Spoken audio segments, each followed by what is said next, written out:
Hello, YouTube land. This is Brenton coming to you from Lexington, Kentucky, the Bluegrass State. Today we have Pat that has come back for part 2, and she had the Bigfoot stories of the Sasquatch that stood up and scratched itself. I tried to make a kind of a funny little title out of that, but that's what happened, and interesting stories, two really interesting Bigfoot stories that I hope you have caught. If you haven't, then at the end of this video, I'll have a link that you can click on and go check that one out. But today she's going to be sharing some stories that are UFO and ghost type stuff, and then maybe even some more stuff about woolly boogers or something. We'll just kind of see where it goes, and I think you're going to like this. But anyway, if anyone out there has a story they'd like to share, you can go to brentonsawin@gmail.com. That will be in the description. And then if you want to contribute, you can go to PayPal Me, and it's real easy to use. But as this lady Pat said, you need a PayPal Me or a PayPal account. So if you don't have an account, go to PayPal. Just Google PayPal, and then you can go make an account. And it's a good thing to have an account because you can pay for things with PayPal and not use your credit card, not give out any of your bank information. It's a good way to make transactions online and keep it separate from your own bank and credit card information. So, if you want to contribute, you can. PayPal Me is real simple to use if you have an account. Click it, and it takes you right to a screen that says, you can punch in how much, and you'd be done with it. But if you don't have an account, then you can go make one, and then from there it will be real simple. Just thought I would mention that because Miss Pat here, she was telling me that she tried several times and it kept looping her back around. But anyway, Pat, if you would, I'd like for you to introduce yourself again in case someone hasn't watched the first show.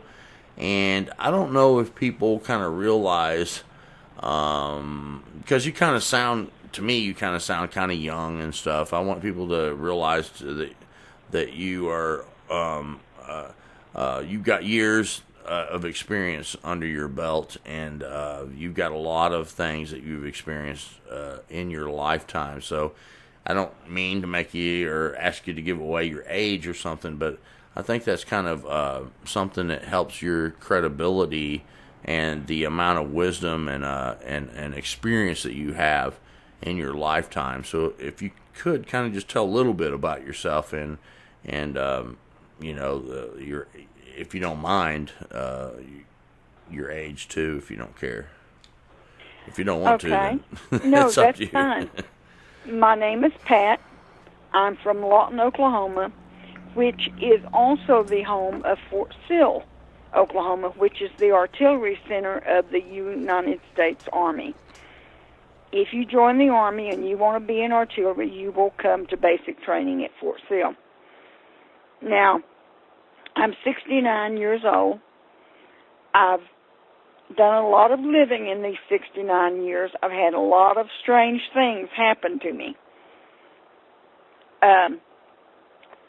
When I was 18 years old, it was June 1965. Well, yeah, June 1966, I'm sorry. My husband had overnight duty. It was from Saturday night to Sunday morning. It was from Saturday morning to Sunday morning. And I would always go over to my parents' house when he had duty because he didn't like me staying there with our baby by myself. And we had a dust storm coming in from Amarillo. So I made sure that all of the windows were shut good and the blinds were down and our house was shut up. And went over to my sister's house. My brother-in-law came and picked me up. Make a long story short, he came back. I got my stuff, and we went over to my mom's house. He dropped me off. Well, we went to bed, and back then, we didn't have refrigeration air units. We had window cooler units that had water that ran through them, and it just blew basically air with water cooling it. This was the first week in June, and we were sleeping with the windows open, and I got up about 3 o'clock in the morning, went to the bathroom, and I went into the kitchen to get me a glass of water. And at the back of my parents' house was this big creek bed. It's basically a runoff for flood water here in Oklahoma. And the bridge that goes across it, now if you think about the big 1970 cars, how long they were and stuff, that's how big the cars were then. So the bridge that went across that creek was 2.5 car lengths. So it was a big area, and they had just graded out all of the vegetation and stuff out of where it would be ready for when it started raining. And I heard this weird humming. It was going, and I was like, it was like 3/4 of a moon, so you could really see outside good. No trees blocking the vision or anything. And my mom had a little step stool that she could step up onto to get to the taller things up in the cabinet. And I couldn't really see out the window. I could see straight ahead, but I couldn't see down, on either side. So I got that little step stool, and I stood up on it, and I was looking, and I could hear this humming, and I could see this, and it's hard to explain. It was this glowing, pinkish, reddish color, and it was this giant, blimp-looking object coming down the top of that creek bed. Now, there's no water in this creek bed, and it was bobbing up and down slowly, just like it was floating on water. And I'm watching it, and I'm like, wow, what is this thing? And just as it gets even, about halfway down the craft to where I'm watching it, it stops. Well, it scared me because I can't see anybody, but evidently I felt like it could see me. And I jumped down, and right next there was the little cabinet, and then there was my mom and dad's refrigerator. And I jumped down and I hid behind the refrigerator. And across the kitchen, behind my mom's stove, was a big stainless steel plate to keep the grease getting on the wall. And I could see the light started moving again.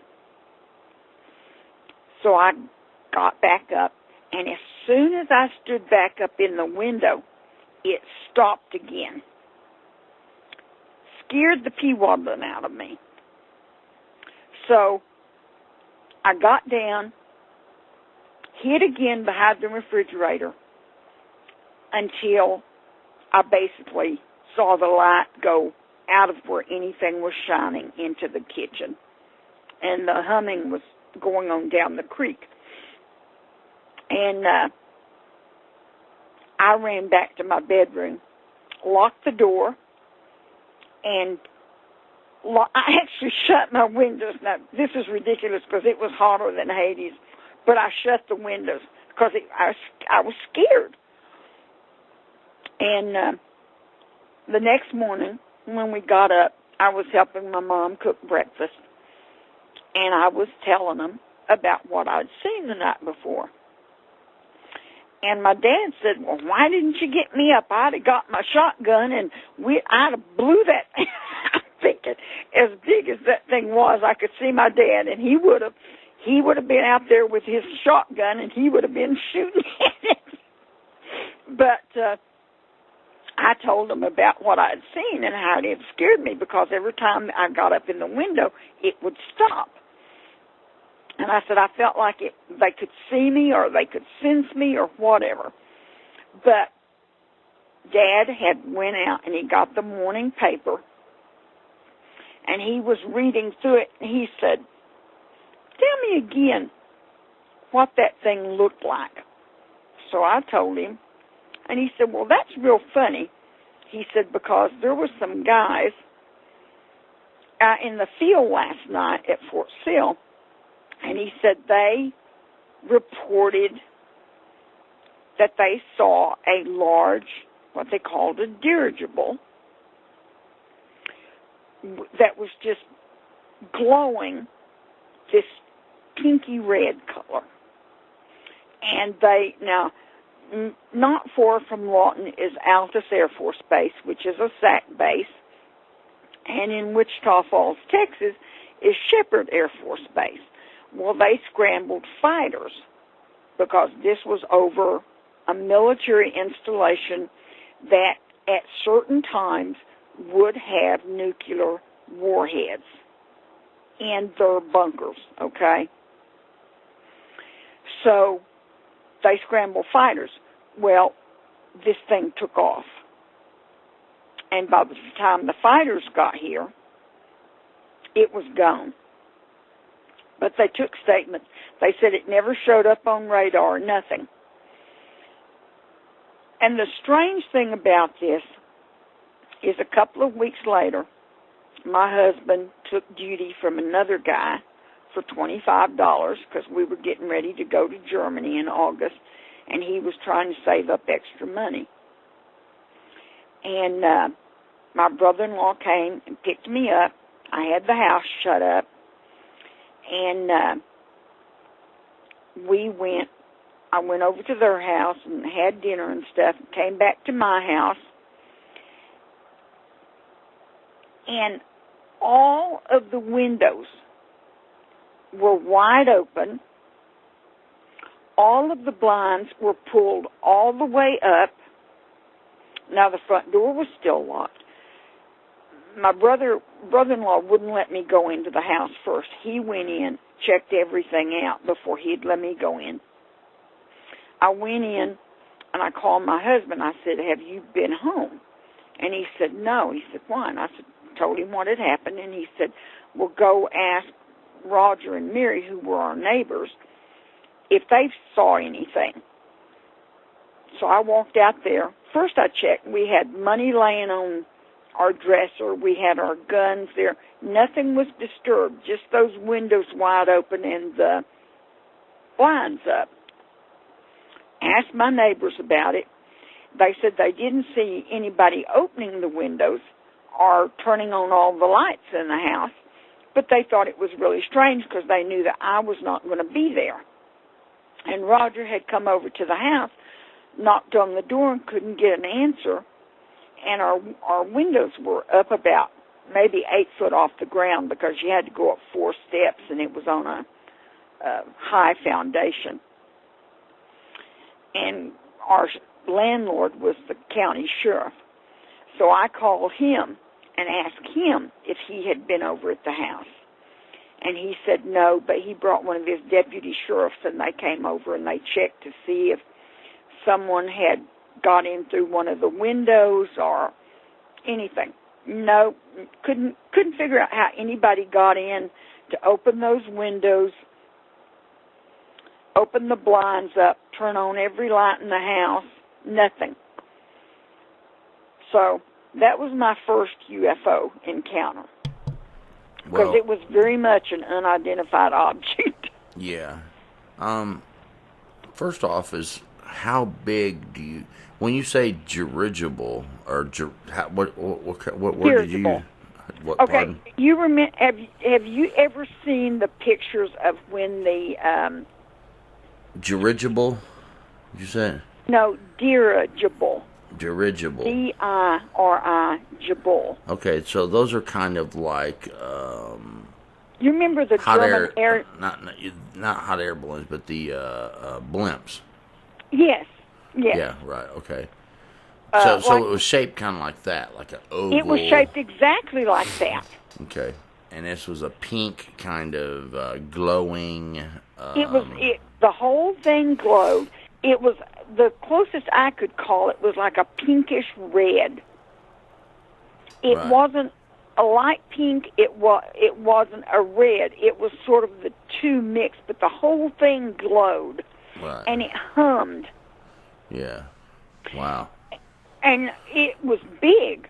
I mean, okay, my parents... how big do you think it was if you were to compare it to like how big your house was? Well, I was going to say how big their backyard was. Now,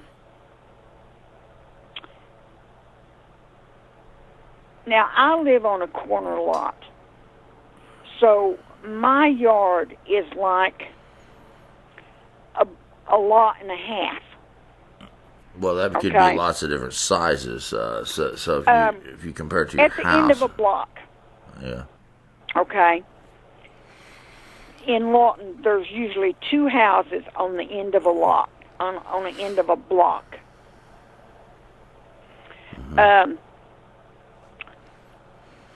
I would say this, because when it went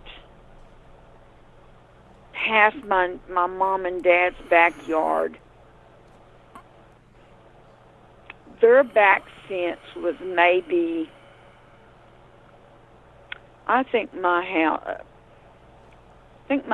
is like 25 feet tall, because it's a big two-story. Maybe 30 feet tall if you count the top pitch of the roof. I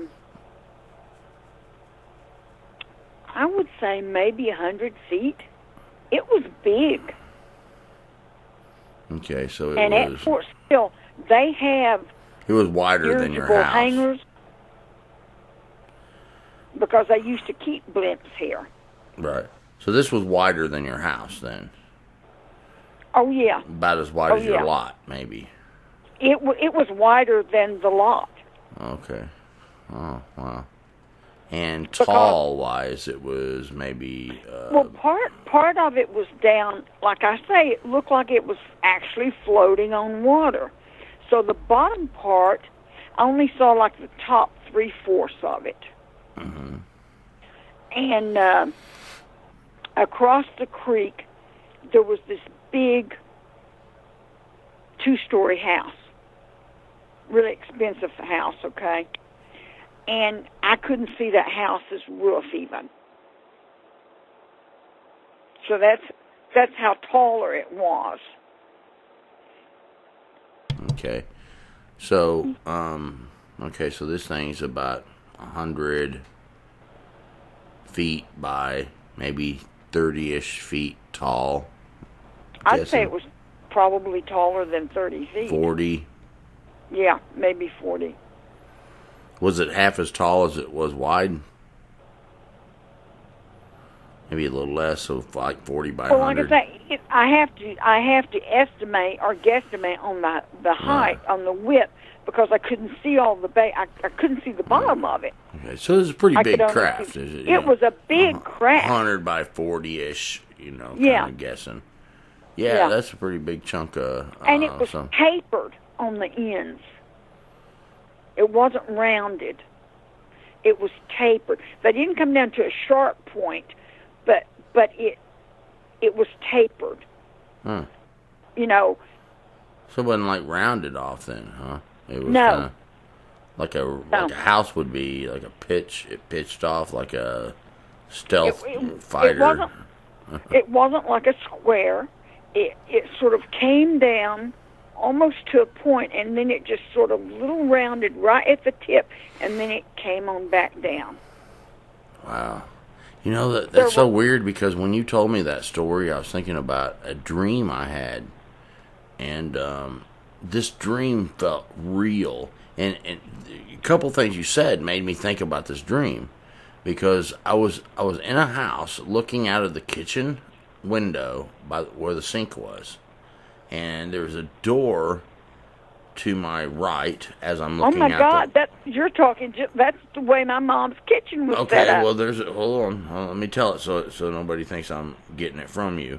I'm sitting there looking out of the window, the kitchen window where the sink is, and to my right is the door that goes out to a connected garage. There was a carport, basically a roof that goes over to the garage. And when I looked out the window, I saw this green. This was like an emerald green looking craft that it wasn't round. It had kind of angles, kind of like what you're talking about. Almost kind of a Star Trek-ish, like the Enterprise kind of shape without those round things and stuff on the back. If you know anything about Star Trek, it's almost like the disc part that separated, but there was angles. It was kind of a geometric kind of looking shape. That's the best way I can explain it. But it was emerald green, and it was sitting out there behind the house. And the situation there was that there was like a drop off behind the house, almost like a valley type thing, and this thing was sitting out there in that valley. So it's not exactly the same because I don't remember a creek or anything, but when I looked out, I knew it knew exactly where I was. I knew it was watching me, and it freaked me out. So I didn't know what to do, so I ran out that back door over to the garage, and I hid in the corner of the garage behind these boxes, and I got down behind these boxes next to a wall, tucked in kind of a corner, and I sat down there, and I'm thinking, it can still see me. You know what I mean? It's like it knows exactly where I am still, and I ended up waking up. But to me, that was like, wow. And then the other thing it reminded me of, because you said that you came home and the windows were all open and stuff like that, is I talked to one of my daughter's friends when she was a kid, and she was probably only about maybe 8 years old, 9 years old, something like that.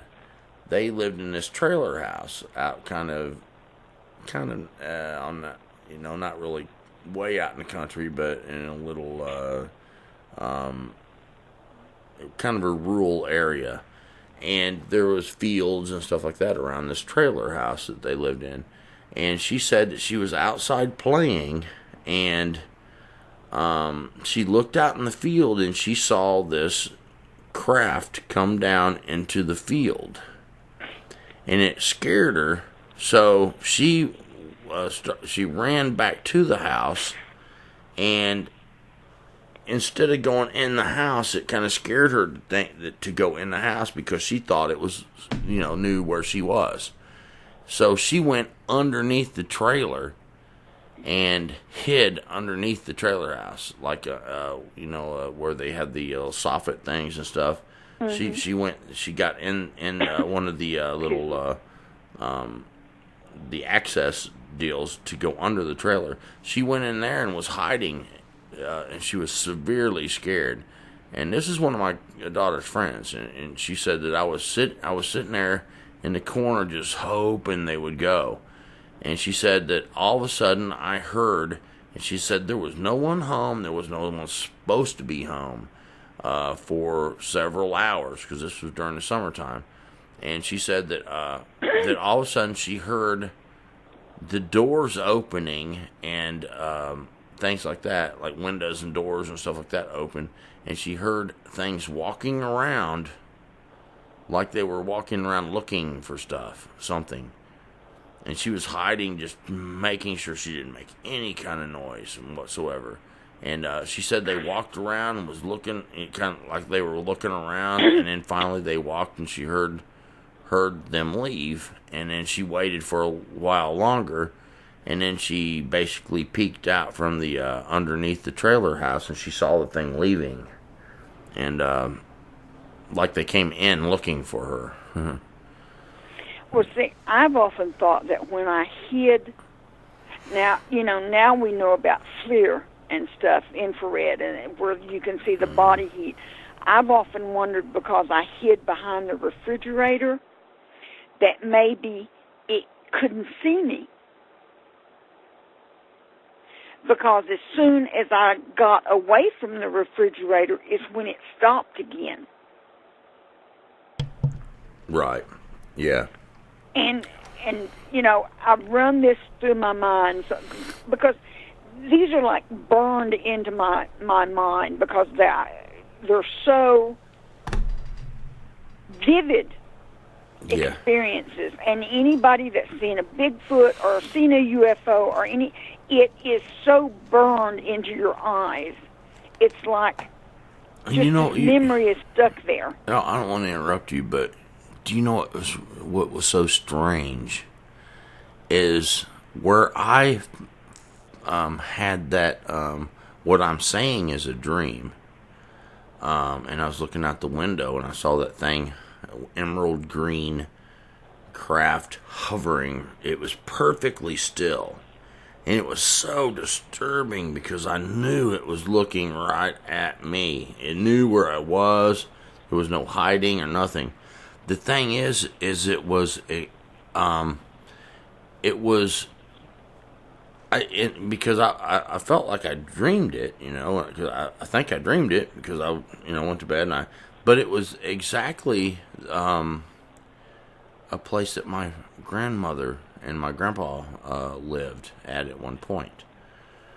That exact same scenario. It wasn't a dream. It was the exact house, the exact little thing that connected to the carport connected to the garage. It was the exact same scenario. So that kind of leaves me a little bit puzzled. But I know that when I remembered that either in a dream or I don't know. It's very bizarre because I know that those kind of things can be bizarre. I know that sometimes people have these encounters with these type of things, and as they're leaving, because I know someone had an encounter. They were driving to the house where I live, and they turned a corner and they saw this big craft hovering over a tree, and there was people around. It was like this was in Lexington here. And she's like, does nobody see this? She was looking and she's seen people walking down the sidewalks and all that kind of stuff. And it was like, why is nobody looking up at this? And so she was sitting there looking at it, and it was kind of above a tree on a specific property over by fairly close to our house. And she turns and she's driving down the road and just one turn and another turn, and you're at my house, okay? And she said as she was driving away, just kind of freaking out, thinking, what the heck did I just see, She said she kept having thoughts, like they were thoughts thrown at her, saying, you did not see what you thought you just saw. She said they weren't her thoughts. It was like something was throwing these thoughts. You didn't see that. You didn't see what you thought. Yes, right. She said it was like something external. Anything. Right. She said it was not her thoughts. She was not thinking that. She said there was thoughts that were not my thoughts that were hitting me in my mind, saying you didn't see anything. You did not see what you just thought you saw, and those things like that. And it reminds me of some of the Darrow stuff. After I studied like some of Richard Shaver's stuff, and he said they had this thing called the needler, and they could throw thoughts to you and hit you. They could throw syllables at you and make you think you're crazy, like over and over, like they could throw any kind of thing at you, maybe a one word over and over and over, or crazy stuff, They could make it sound like it's you thinking. They would try to trick you in like you're thinking. Like thinking in third person, or however you decide you're thinking. Like I don't know if I like her, or I don't know if I want to go there and eat, or that kind of stuff. Or they could throw stuff at Or you. you need to turn down this road. Yes, that kind of stuff. Anything like that. And it was called the Needler. And he said they have that technology, and they have it underground in the subterranean areas, and that was it belonged to the Atlanteans, or the Altons, I think they called it, which I think would be like the Atlanteans, if you were to, kind of transfer that over to, biblically, I don't know exactly what that would be, but it would be some type of Nephilim type something somewhere. But he was talking about these different technologies, and we have some of that now. We have technologies where you can actually take something, and if you can put, like, I could put something on touch you on your skull, and I can make you hear stuff in your head. Oh yeah. Yeah, they have that, and Jesse Ventura one time had some people show him that technology on TV. It was like it radiated through his bone structure. It was like, and he said, "Man, I felt like I heard that in my head."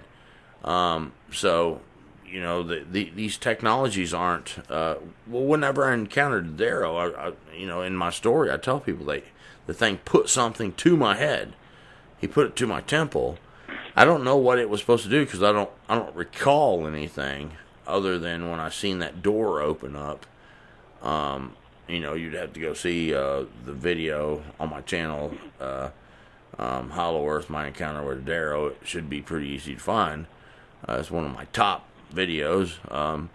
But he had technology, and they had the ability to come in and out of my room without going through the doors, and he was able to open a door in my room that was not there, and other creatures come in. I don't know why that ended up happening, if they're working with those, or if they were the handlers, or what, but I mean, it's a mystery, that's for sure. But when it comes to this kind of stuff, I'm very suspect to fallen angelic activity, and people would call them different things. You might call them the Anunnaki, but that's the fallen, the fallen angelic beings. Right. The Nephilim would be the offspring of those, and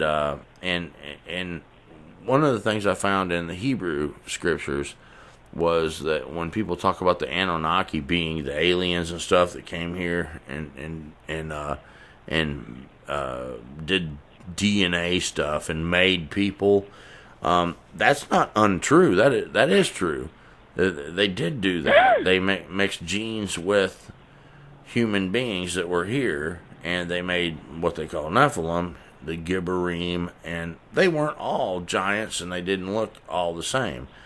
Corrupted all kinds of flesh. But one of the interesting things is that that they came and messed around with the genetic code, and I had a point there I was going to make, but oh my gosh, I'm sorry. So all of these other things came out of that. Right, and From the oh yeah, one of the names when Israel was going to the area which Moab lived, they said these people here in this valley of the Rephaim, they called it the valley of the Rephaim instead of the Nephilim. Different names depending on where you're at. They call people things different, depending on where you are. And he said that the valley of the Rephaim, he said Moab called them Emimims. And the definition for that in the Hebrew was terror. Because of the terror, and when you looked at the definition, you started looking at what they were defining it as, and the Hebrew scriptures, it said that because of the terror, they caused their worshipers And not only that, but the word, when you looked at it in the Hebrew, it was not Anunnaki, it was Anoki. So I think that Sitchin, when he's trying to translate all this stuff, because I think he was wrong about a lot of stuff. I read all of his books too, believe me. So there ain't nobody gonna tell me about the 12th planet and Zachariah Sitchin and Anunnaki and all that kind of stuff and act like they know more than me. I read all of his books. And I studied those books. And I even took those books to biblical scholars and said, hey, let's look at this together and, that kind of stuff. And they didn't like that. But, it's like, hey, I want to know what you think about this because I think there's something here. But basically it transfers over to biblical theology. They were calling it different stuff and, things like that. And you got some sirens going off. Yeah, I know. Sorry about that. There's one window I don't have soundproofed yet, and the sound comes right through it. But the Anoki is not far from Anunnaki. Right.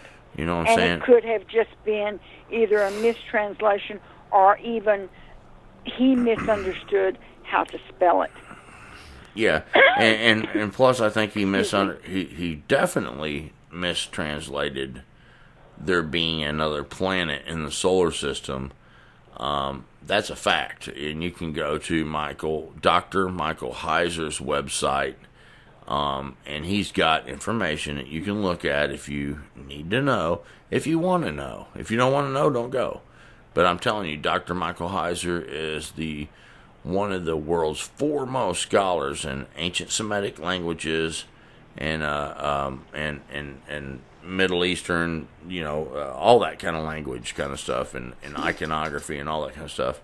And Sitchin was just wrong, plain and simple. He was wrong. There is no planet that has a 3,600 year orbit that is coming. Yeah, that they're calling Nibiru or Planet there is no Nibiru. No, he basically, in a nutshell, I'll tell you exactly what it is because I studied all that stuff out for years. Okay, basically where he got it wrong is that he was misinterpreting a iconography that was these stone carvings in stone, basically, of Pleiades.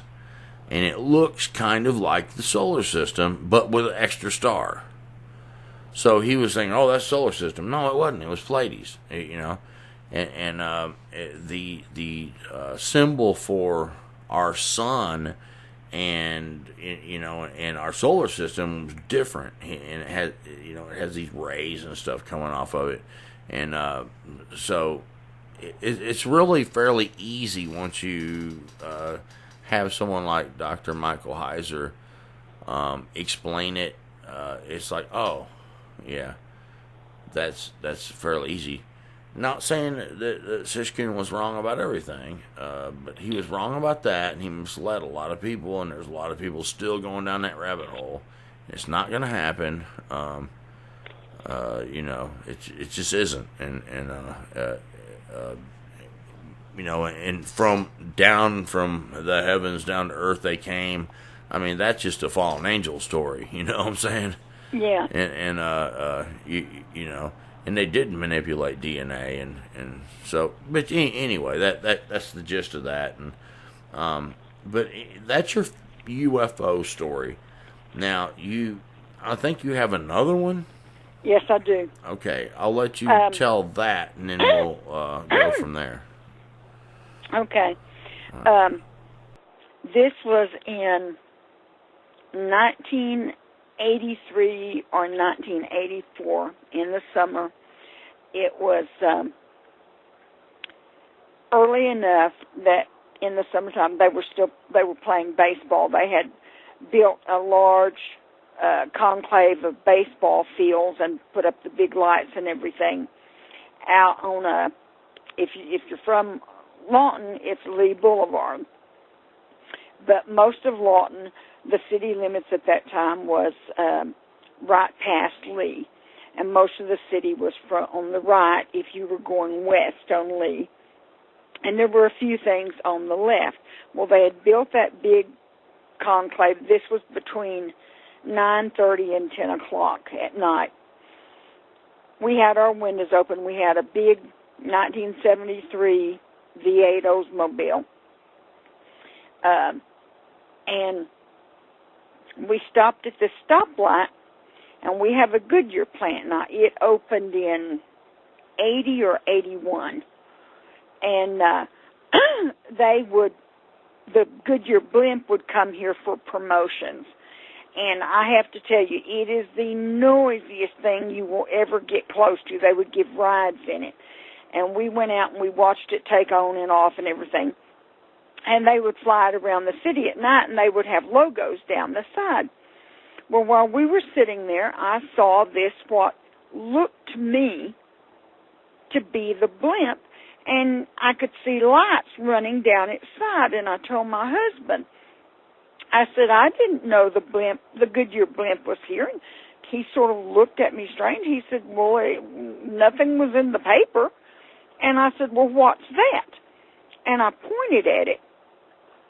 And he said, well, it looks like the blimp. So we sat there. There weren't any other cars coming or going, and we watched it, and it was coming sort of slow, like you would see the blimp move, coming down like toward the baseball fields. And about half a mile from there is our Votech school.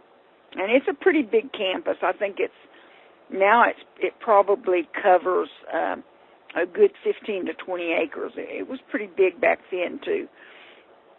And when it got where you could see it close enough, it was like windows on the side of this. Now, you got to remember, it was dark. It was black. It had no lights other than stars behind it, and it was low enough that it wasn't blocking out the stars. Excuse me. So, as I'm watching it, it was like one light would come on in this window, and then it would move to the next window, and that light would go off. And you could see the outline of, I'm not going to call them people because I don't know what they were, but you could see the outline shadow of something standing in the windows. And it would go one, one, one, one, and then it would go away, and then it would start back at the first one again. So we started on up, and my husband was probably going about 35 miles an hour because we were watching this thing. And as soon as we started going on up the hill toward toward the Votech, it starts coming our way. And on our left is the Votech campus, and on our right is this big 2-story gas station that was a fuel station. It sold butane and propane and all that stuff. And it covered about 5 acres on a lot. So it was a pretty big area there, and Lee is a big road. And it's 4 lanes. And when it come up over the Votech, you got a feeling of the size of it. And we were going very slow then. And I was looking out the window. My husband was driving and looking out the window. And it came over Votech and came over us and over that gas station. And it was just black all over us. You couldn't see anything. You couldn't hear anything except our car. And it literally went from the Votech campus all the way over this gasoline station area. So it was huge. I mean, it was huge. It wasn't a blimp. It was a big craft. And my husband started on. Now, if I would have been driving, and that's why I said, or turned down this road, we went up to the next road was 53rd Street, and there was a stop sign. And we stopped, and now it had just sort of been floating over us, okay? When I would look out the window, all I could see was black on this thing. And it started drifting off down the road there on 53rd Street. Now, I don't know how y'all measure distance, but in Oklahoma, you have section lines. You know what a section line is, Brenton? No. Okay, a section line is basically how they plot off, sort of hard to explain. A section line is like, in that area, it's 644 acres. And each major street in the city, like it goes from 38th to 53rd Street, that would be a section. And that's how many feet? No, in the section is 644 acres. Oh. Okay. So we had went from 38th Street to 53rd Street. That's a full section. And we were stopped at 53rd, and it started drifting down out toward the country. Well, you were talking about putting thoughts in your head. I was hearing, follow us, follow the craft, follow the craft. And if I would have been driving, I would have followed it. Not thinking about danger, nothing. I would have followed it like a chicken that didn't know where it was going, but there was a piece of corn hanging on a rope there. But my husband was driving, and I said, turn, let's follow it. And he said, no, let's go home and get the binoculars and see if we can see what it is. As soon as we started up and crossed the road, it just lickety-split comes right back. And as soon as my husband sees it's coming back toward us, he floored it. And we were going 75, 80 miles an hour. I mean, we were flying. And this thing was sitting right on top of us. So hold on now. Now you're saying that how many section lines is this thing covering? Okay. We had just went past, I'm trying to think how many miles is in a section line. I'm trying to get an idea 10 of blocks is a mile, okay? Okay. So if you go from 38th to 53rd Street, it's like, I can't think right now. How many sections is it covering? You said it was like 644 acres in each section? In each section. It had covered one section. We were going. How many sections do you think it covered? Well, I know for sure it covered 2. Okay, 2. So that's 1,288. Basically, right. Big old chunk of something. Was it triangular shaped, square shaped, or what? All I saw was from the side, and like I say, it was so dark, it was low enough to the ground you could not see an outline. Okay. You could just see these lights on the side. Okay. So when you were looking at it from the side, you were able to see these lights, entities in it. Windows. You could see shadows. Okay, but when it came over you, you couldn't see that no more. You couldn't see anything but black. It was just huge black. That's all you could see. And I mean, it was way in front of us and way behind us and way to the sides. All you saw was black. Mm-hmm. So do you think that's kind of how they conceal their identity? And I mean, like being seen, is that what they do? Is that it looks just like a black sky above you? Yeah, I think so. But the thing was my husband told me, he said, keep an eye on it, watch it. And we live right off of 67th Street. Well, my husband literally took that corner on two wheels. I was scared to death. He was not slowing down, and he said, "Don't lose sight of it." And it was just a little over from when you turn off of Lee to 67th Street. It's just a little over a fourth of a mile, and there's a railroad track you have to cross. Whenever we turned onto 67th Street, now you're going into lights, neighborhoods, everything. You're starting into the city, okay? It was like, okay, our quarry or our prey is not doing what we wanted them to do. They're going into the city now, so we're going to leave.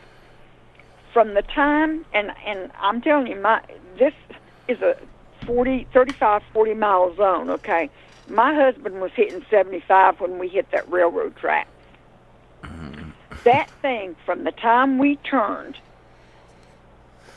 went from being there to it looked like a star. It was gone. Yeah. I mean, it just went. I watched it just go, and it was gone. That, or it made it look like it was gone because it was No, over. I saw the light. Yeah, I know, but what if it was over you? It could project that on the bottom as a optical illusion, right? Well, except that I could see the craft actually moving away from us. Well, listen to what I'm saying, though. If it's above you, it could make a screen-like type thing. Look, I have a phone app that you can get that's a transparent app. You hold your phone, and you can see your hand, and you can see what's on the other side of the phone.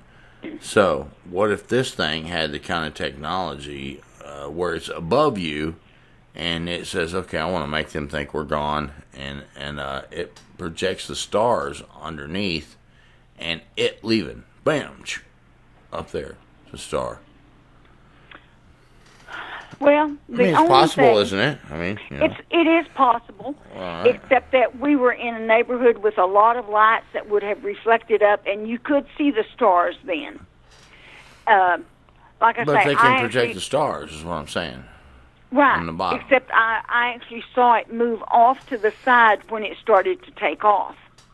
I could see the windows again. Right, and but then, couldn't project that, is what I'm saying. Right. The only thing I know... I'm pitching out another scenario. Right.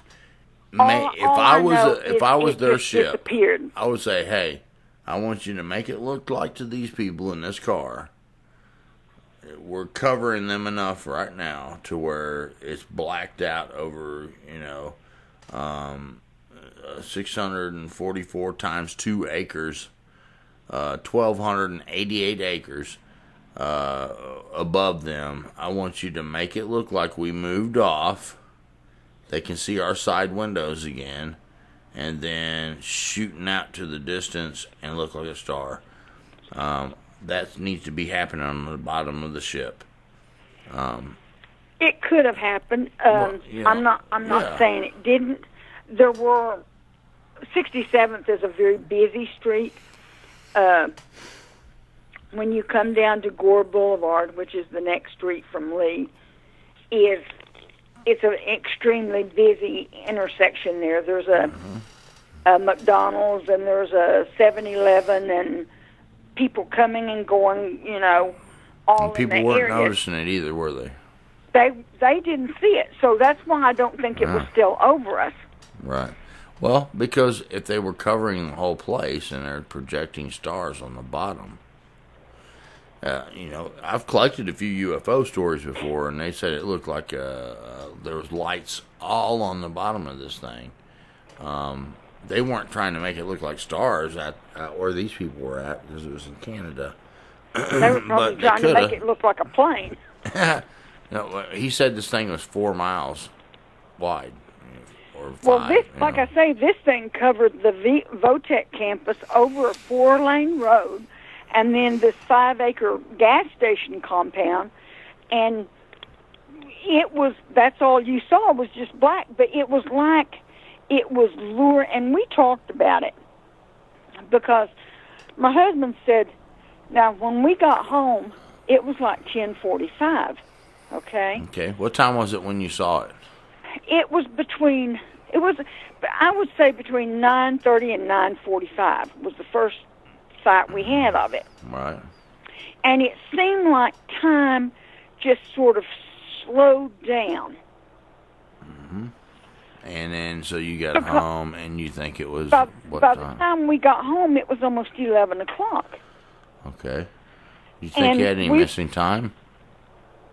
Well, we talked about this because Ken said it seemed like it took so long, which was normally not even a 15-minute drive. Mm-hmm. Now, yeah, we did stop and watch it as it drifted off. Like I say, it was almost like fall. All I kept thinking was, I need to follow it down that road. We need to go down that road and follow it, see where it goes. And that's why I say, I think if I'd have been driving, I would have followed it. But my husband, who, like I said in the Bigfoot, was if you can't see it, touch it, or feel it, it didn't exist. And he had a very high security clearance rating. He was in missiles, and he was also in signal. So he called the airfield at Fort Sill and asked them if there had been anything on their radar unusual. And they said no, they hadn't had anything going on. And then he called the local airport. Same thing, hadn't seen anything on the radar.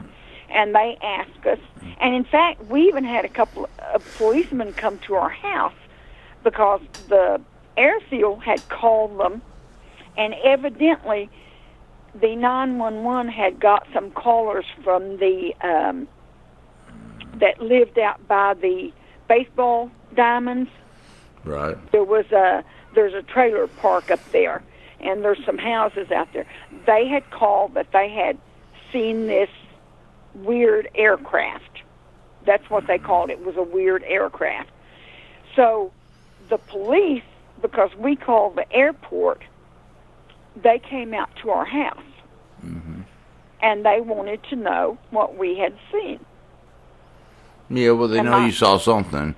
They knew we saw and what they were something. probably trying to figure out is why, because if you think about what they're picking up on their radar, they would have their stuff programmed to pick up stuff plane size. Bigger would be fine too, but not 1,200 and something, 1,300 acres, So to them, that would look like once the thing passed over their radar system, they wouldn't be picking anything up, It would be like it's blank, It would be bouncing off, and it would look confusing, but they would know there was something wrong. And see, the airfield was only maybe 2.5 miles from the baseball diamond, the airport. Yeah. But anyway, the if it's cops flying came low, out. how low you think it was flying? Oh, I mean, it was right. I almost felt like I could put my hand out and touch it if I really leaned out the car when it was right on top of the car. That's how low it was. I think it was freaking my husband out because it was so low, was why he was going so fast. So it was probably, it may have been, it was probably like 100, 10, 200, 15. 300 mile. Who knows? If it's because something that big, even if it was a mile in the sky, it would seem close. Oh yeah, well, like I say, when I first saw it, it looked like the size of the Goodyear blimp, and we just sat there and watched it as it came forward. It was coming like it was going to go over the baseball diamond, and it looked. I could see the lights going, which it looked like the lights on the blimp when they write, names out and stuff. And then as it got closer, I could see they were square, rectangular windows, and it was like a yellowish light behind them. like bug lights what look. do the entities look like, from what you could gather? They just look like black shadows. They looked humanoid. They, I could see like from maybe their waist up. You couldn't see anything but a shadow, so you couldn't really tell what it was. But you could see shape. What the shape? You could see shape. You could see shoulders. Couldn't see arms. You could see like a head shape. But that's about all you could see. Okay, then what did the shape look like? Did it look spindly, like a gray? Did it No. humanoid? It looked almost like a big man with a suit on. The way a suit shoulder looks, that squared off look. Right. Like that, and just a normal shaped looking head. But I have to tell you, it was far enough away that as I saw it, it looked like a normal sized man. It would have had to be a very big man to throw that shadow to me. As it was. So you felt like they were bigger than normal men. Right. Giant, like 8, 9 footers. If not even taller. 10, 12, yeah. Okay, well, that's or very maybe interesting. they were even projecting that. But like I say, there would be windows that there would be nothing behind them. Right. And then there was like 4 or 5 of these shapes. Now, one of them was smaller. And to me, I'm thinking it looked like a child. Later on, as I really got into ufology and stuff, I think it could have been a gray. Right. Because you could sort of see the arm. It sort of had its arm, like its hand was on its hip level. You could see the side of the arm, but you couldn't, on it, it was like from the midriff up. So I could tell it was smaller than the other ones that were standing in the windows. But the light was, you know how a bug light looks? That yellow bug light? Yeah. It was that color yellow. It wasn't like a white light bulb behind them. Right. It was a yellow tint. Okay. But well, do you think that the little one looked?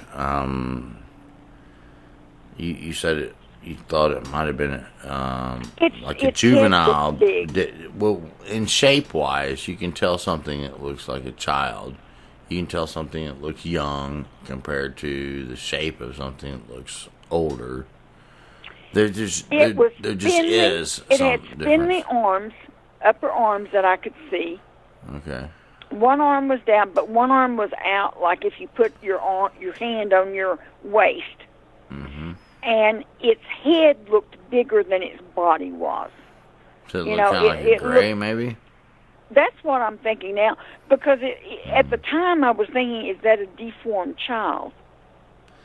Okay, all right. And that's the best you can remember. So you're being as perfectly honest as you can be. I'm being as honest as I can be. Okay. I'm not trying to fish anything out of you. I'm just asking. I mean, I had no idea that you thought they might be bigger than normal size humans, which makes sense. I mean, that would be interesting. From where it was at, when it was close enough that I could actually see something, that it was windows and not lettering, we figured it was maybe a half a mile or farther away from us. Okay. So that'll tell you how big that craft was, that it was close. It looked close enough that I could see these windows, and I could see outline of, I say people, entities, let's say, behind it, behind the glass, the shadow of them. And like I say, the shoulders on the bigger ones that I thought of like men was very square, like they were wearing a suit, you know, like with shoulder pads. You get that very sharp angle from the shoulder down to the arm. Men in Black kind of look or something? Well, all you could see was black because outlining them from the back. Because they're silhouetted, right? I got they you. were silhouetted. Yeah, you couldn't see anything from the front. In my Darrow story, I talk about that one creature that came into the doorway. It was lit from behind, so it was silhouetted, and it looked like a shadow. Of course, it did seem like it was a shadow. But I could see if it was a regular person, it would look like a shadow.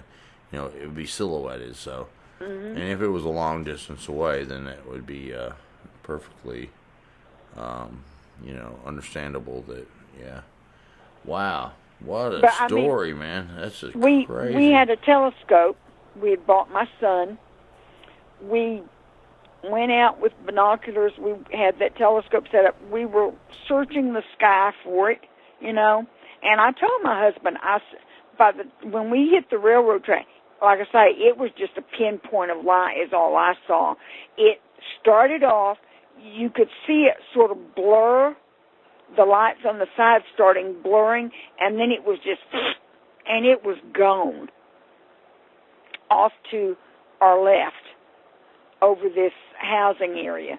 And I followed it. I mean, I didn't even blink. My eyes were dry trying to make sure that I did not lose sight of it. And it just looked like a star by the time we hit that railroad track. And that, like I say, that was in the summer of 83 or 84. And we talked about how it seemed like time just stretched during that time. So from where we were to our home normally took us 10, 15 minutes at the latest, okay? Especially because there was no traffic at night, except once you hit 67th Street. And it was like an hour and 15 minutes that it took us to get home. So just it took longer, and it took a lot longer. That's your perception too of that, and that was his who knows? perception. It might took even longer. You know, I mean, who knows? I don't know. I mean, it seems like they noticed. It seems like there was some connection to you. Yeah, I mean, maybe not that time. I don't know, but before, when you're talking about, you look out and it stops, and you hide and it starts moving on. You look out and it stops. Man, you know, that's man, what do you make of that? You know, that's. I mean, I'm serious. I don't know what to say about it exactly.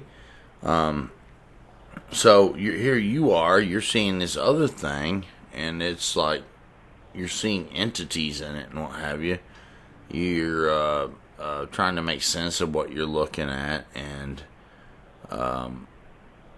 you're trying to make sense of the time. Your perception of time is going to be altered for sure. So what you end up in the long run perceiving what happened time-wise, who knows if that's correct? Because it's kind of like whenever me and my sister had that encounter when I was 5 and she was 6. We neither one remember what happened afterwards. You know what I'm saying? It's like she said, and I didn't even ever think about that either. She said, you know what I always wondered? And I didn't even want to know. It's like, no, I don't want to know, you know. And she said, what happened right after? Yeah. And it's like, oh, man. Man, I don't even want to know what happened after. I don't want to know. Seriously, I don't. God forbid that I ever find out what happened during that time. Maybe I just forgot. And bless God, you know, because it's like, it'd be better that I don't know, or I'm not sure. But that's scary to think about, because I had a friend one time said, well, maybe it did take you.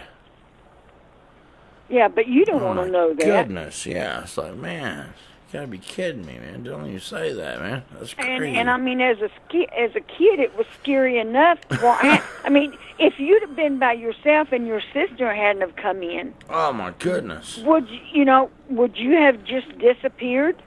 I know. That's what I'm saying. When people have children missing in the middle of the night, and they say the windows are locked, the doors are locked, and their kid comes up missing, and the parents are all of a sudden they're in jeopardy of going to jail. Yeah, because it's like, people are saying you killed that could have easily happened to my parents, because I knew this thing could take me right through the wall. I knew it. Yeah. There was no guessing, and I'm 5 years old and I know this. It's like, this thing can take me through the wall. It's gonna. Well, and if it can do that, then what kind of situation would that leave your parents in? Now, I will tell you something else that happened, and it's puzzled me for years. When we were deer hunting at Magdalena Mountain in New Mexico, we were there for a week, and every night there was this, what I thought of was a nova in the sky up over the mountain. Every night we would build us a little campfire outside of our camper, and we would watch it. And every night for those 5 days we were out there, there was that nova. And I was excited about it, to get to see a nova at night. And, of course, in the desert at night, there's no ambient lights from the city or anything when you're out in the country in the middle of nowhere to block it. You know what I'm saying? You could see it full on. So when we got back into town, we got there the day before Thanksgiving at my brother-in-law's house. And I went in and I was talking about this big light, this nova and everything, and they were looking at me like I was nuts. And I said, hasn't it been in the paper or on the news or anything?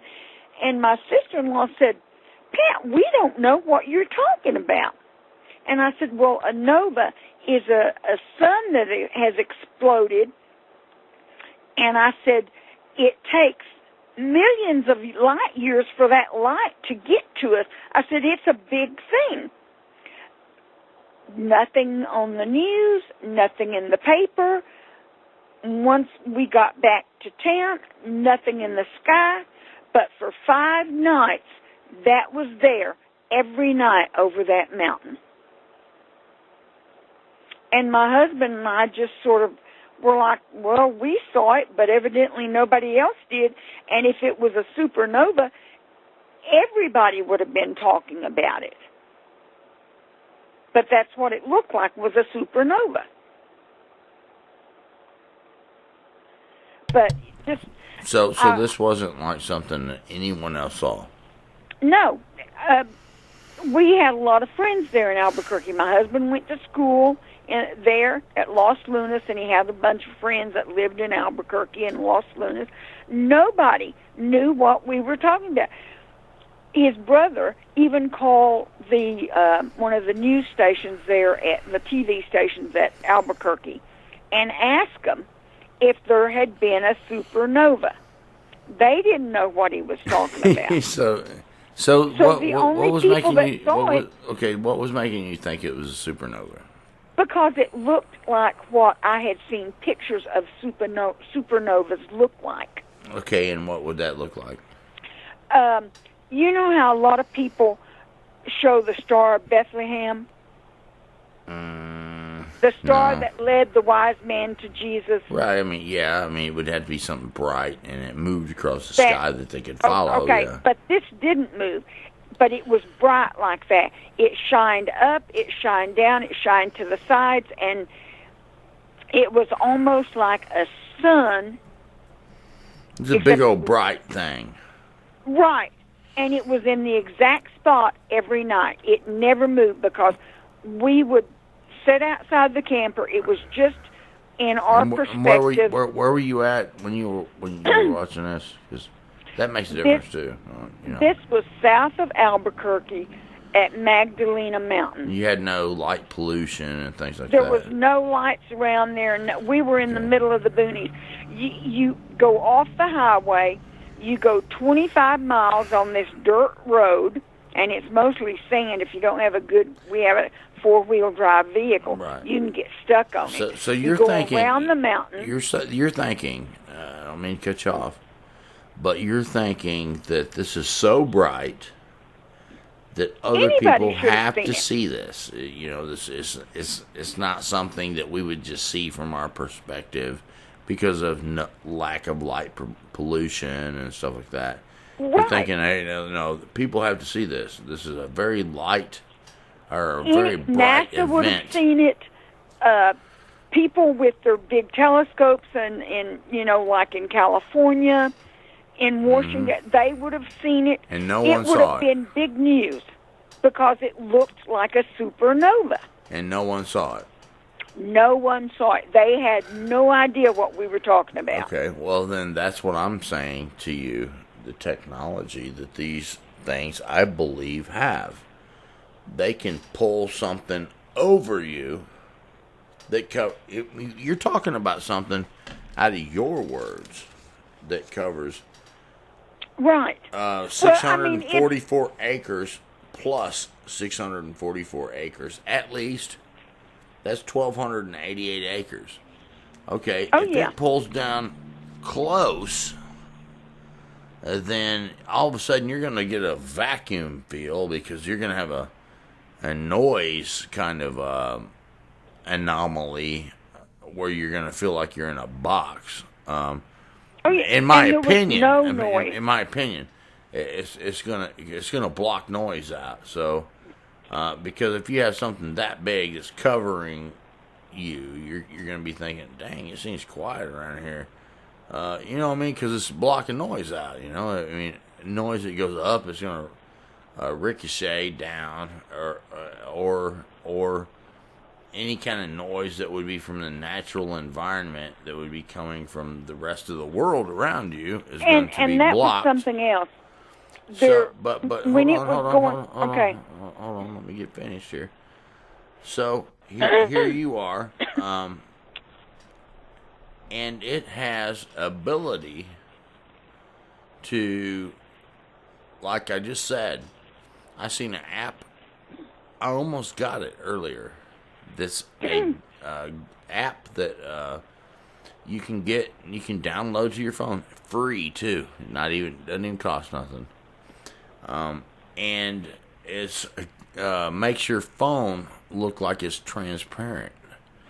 So you can hold your phone, you see your hand, and you can see what's behind the phone.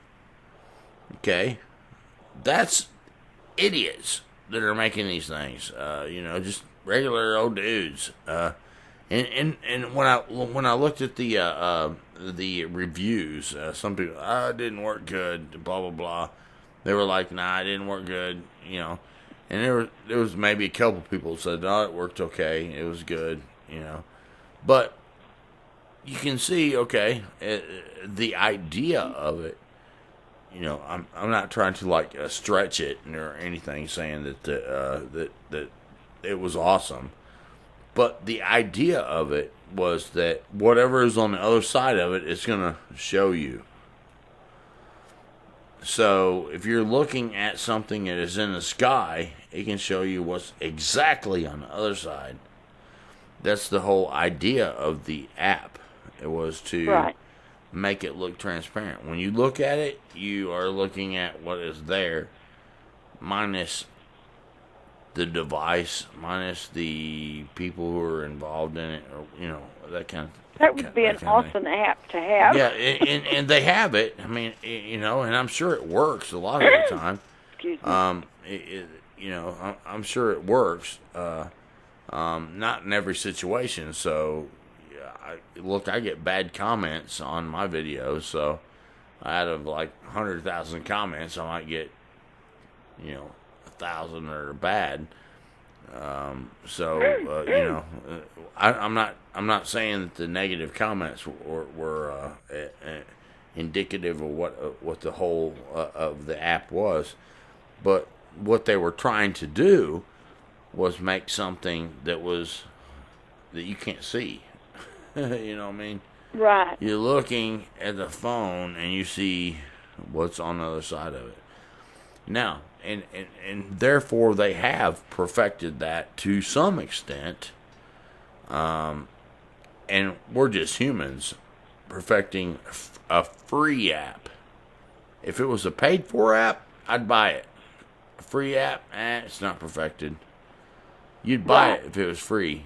You know, if it worked real good, it's like bam. You know, you pay $10. You know what I mean? Right. but not so. It's not perfected yet. So here you are. You have something that flies over you, and that's what I'm trying to tell you. I think that these things have been messing with you. I think they know where you're at. And from there, I think that they're saying to you, it's like, look, you can look up in the sky, and I'll show you the sky. You can look up and wherever I'll show you a supernova tonight. There was no supernova. They showed you one. Maybe. See, my husband saw it too. That was the thing. I know, but I'm saying that they could give you an idea of what a supernova was above you, because they're playing a movie. It's a movie screen. It's a 1,200 acre or more movie screen above your campsite with stars, and it's like you're looking through it to the sky that really is there. Because they could have cameras on the other side of that ship, projecting that to the bottom, and then they say, what else do we want to show these people? Let's show them a supernova, Well, let's show them a spacecraft flying over. Let's do, whatever they want, Let's just show them something and watch what they do. Watch what they think. We'll project thoughts at them. That nobody else saw that. Right, no one saw it, so that means that there was no one else that saw it. Because I was like, and even my husband was like, you had to have seen it. It was so bright. It was so big. How could you miss it? I'm telling you how you missed it. We never saw it. It wasn't in the paper when we got home. Right. You would have seen it all over the United States. Right. I'm telling you how you saw it. Yeah, I'm sure probably that is how I saw it. I mean, I've always known that there was something wrong about that when nobody else ever said they saw it. Right. And that's why I brought it up after telling about the last UFO that I saw, was this strange supernova that we saw, that my husband and I were the only two people that saw it. And it would have been big news. Mm-hmm. I mean, all of the major telescopes, the astrologists, they would have all been on it like a dog on a hot dog. They would have been talking about it. I mean, my little dog loves hot dogs. That's why I said that. Dogs get up on a hot dog, don't they? Shit, oh, you yeah, better get back now. I'm going to bite that finger off if you touch that hot dog. I'm fixing to get. Oh, yeah. He'll stand there and he'll roll his eyes and look at you like, and he'll stick his head down. He'll be like, don't you touch my hot dog. That's a hot dog right there. You grab that and I'm fixing to bite it. And what's funny is he's half dachshund. So he's a half hot dog. Yeah. But if we've got time, I'll tell you a couple of my ghost stories. Well, let me see here. We got 157, 12. I think we ought to do the UFO story tonight. Okay. Because this is getting long again. Because your stories are so good, Well, I'm happy let me that- ask you a few questions.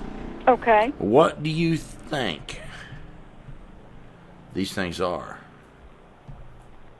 I don't know. I truly What's do your not know. inclination?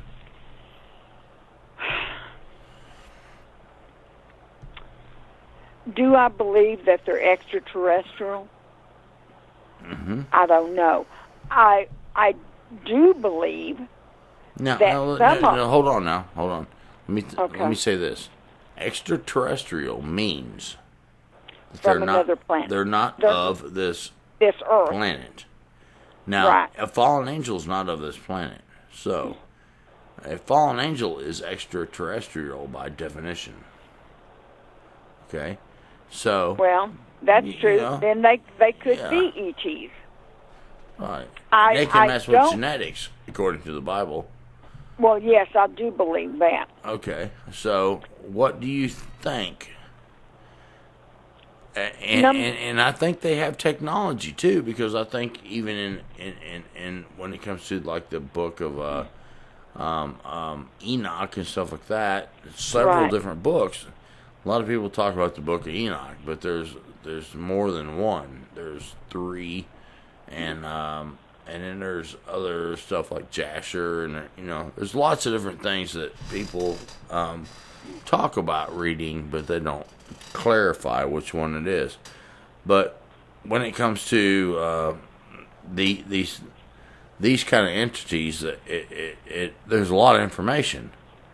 Now, when it comes to these entities, do you think they brought, like the book Enoch talks about, science with them, which could say, hey, they have UFOs. It could be true. I mean, Indian legends talk Right. about the flying Vimana, Yeah. and that the gods would hurl lightning bolts at each other. Greek mythology talked about the lightning bolts that Zeus would throw, and they would kill other gods. When you talk about the deer, I don't know if you're familiar with it, but one of the Indian gods looked just like the deer. Right. Has the elephant trunk-looking nose. Has the bigger ears that jut out from the face. And a lot of people think it's an elephant god, but it's not. Right. Amen. It's not based on an elephant. And Right. whenever anybody that watches Scott Carpenter's videos, when he was walking through the trail and this portal started opening and there was the little entity that it looked like what you explained the deer looked Yep. like. Right. And when I saw that, it made me think of the Indian god that looked just like that. And, Yeah. so... And Yes, Ganesh, Yes, or yes, Ganeshu. Ganesh. There's two different ones, Ganesh and Ganeshu, a female and a male. Ganeshu would be a female, Ganesh would be the Right. male. Yes. Correct. All right. And I've had people send me pictures here lately of these same beings, and I don't like to jump on that bandwagon too quick because I don't want to mislead someone. You know what I'm saying? Right. Because that's serious stuff. It's like, okay. Well, But I mean, they had like- pictures. I'm telling you what. Now, these pictures were like, oh my goodness, that looks like a Darrow. And there was this one dude that had these pictures who said his father is a fallen angel. And he had a picture that was pretty freaking clear. And I'm not kidding you. I did not know what to do with that. And it was like, man, I tell you what, I'm not even touching that right now. But Well, this was a being, there was a humanoid being with a long elephant type nose. Different looking than what I saw. But it was elephant like. and I didn't know what to make of it, and I didn't know if he said his father is a fallen angel, Aziel or whatever. I was like, dude, I think I'm gonna hold off. Yeah, I don't think I'd want to be touching that. Yeah, I know. That's what I'm saying. It's like, nah, man, maybe you ought to just chill for a minute here. But I'm telling you, he sent me a picture that was like, it was. I'm not kidding you. He sent me a picture that was crazy. Pretty dang clear. I'm not kidding you. Well, of an entity that of a being with a long nose that had an elephant trunk type nose, and it was a fairly clear picture of a elephant nose human. Well, let me ask you something. But I can't go down that road because you know what? If your dad's a fallen angel, then I can't do it. I can't do it. I can't. I'm not gonna have. I just can't just go there easily. Not saying I wouldn't. I'm just saying that I have to chill for a second here and think about this. Because well, if his father is a fallen angel, wouldn't that make him a Nephilim? Yes, it would. Exactly. And that's what he said to me. He said his father was Aziel. He said, my father's Aziel. And he said, I will send... was an angel. A fallen angel that came down to Mount Hermon. Okay? So he said, I've got pictures of these Darrow, and he sent me one, and it wasn't a joke. It was like, dang. This dude Let sent me me a ask picture. You something, and then, okay, so here I am saying, all right, well, my father is Yahweh, or, God, or Yahweh Jesus is God. Christ, is the express effulgence of the glory of God. However you want to explain that. But my God is not his God. So right. How can I touch that? You know what I'm saying? I can make a very big time video. I can make a video. But is it right? I don't think so. I don't know. I really don't know. As a Christian, it's a dilemma, isn't it? I would not touch it with until a 10-foot I know. pole. Right. That's why I said, nah, can't do it. Because I could probably make money off of it and everything, but I can't do it. Or Yahweh. Yahweh is the way it was pronounced. Yahweh, or, Yod-Heh-Vav-Heh, or whatever you want to say. Well, I'm from Oklahoma. It's Yahweh. You know what I'm saying? However you want to spell it. I have that flat Plains accent. We're trying to explain the spelling of the name. It was basically Yahweh, Yahweh. Yeah, but it was because they were not allowed to say the name of God. So he was called Yahweh. Right. But he was telling me who his father was. And now how old is this dude? Younger than me, I know that. Okay. I'm not sure. And his father is a fallen angel. Well, if that's what he said. I mean, if his father is a fallen angel, then how many generations have passed between the falling of that angel and him? Oh, no. Hundreds, if not thousands, of generations. Yeah, it's crazy. So it was like, I did not know what to do with that, so I, left that alone. Some people don't realize kind of stuff I get. I have looked. You know what I'm saying? It's like, wonder what Brenton's got going on today. He had a fallen angel contact him today with a picture of a Darrow, clear picture of a Darrow with an elephant trunk nose and all that kind of stuff. It looked like a human with an elephant trunk nose. But he was a fallen angel. His dad was a fallen angel, Aziel, which was one of the lead fallen angels that came down to Mount Hermon and what have you. Here he is with these pictures trying to dispute whether or not to make a video. I mean, are you kidding me? Do you know what I go through?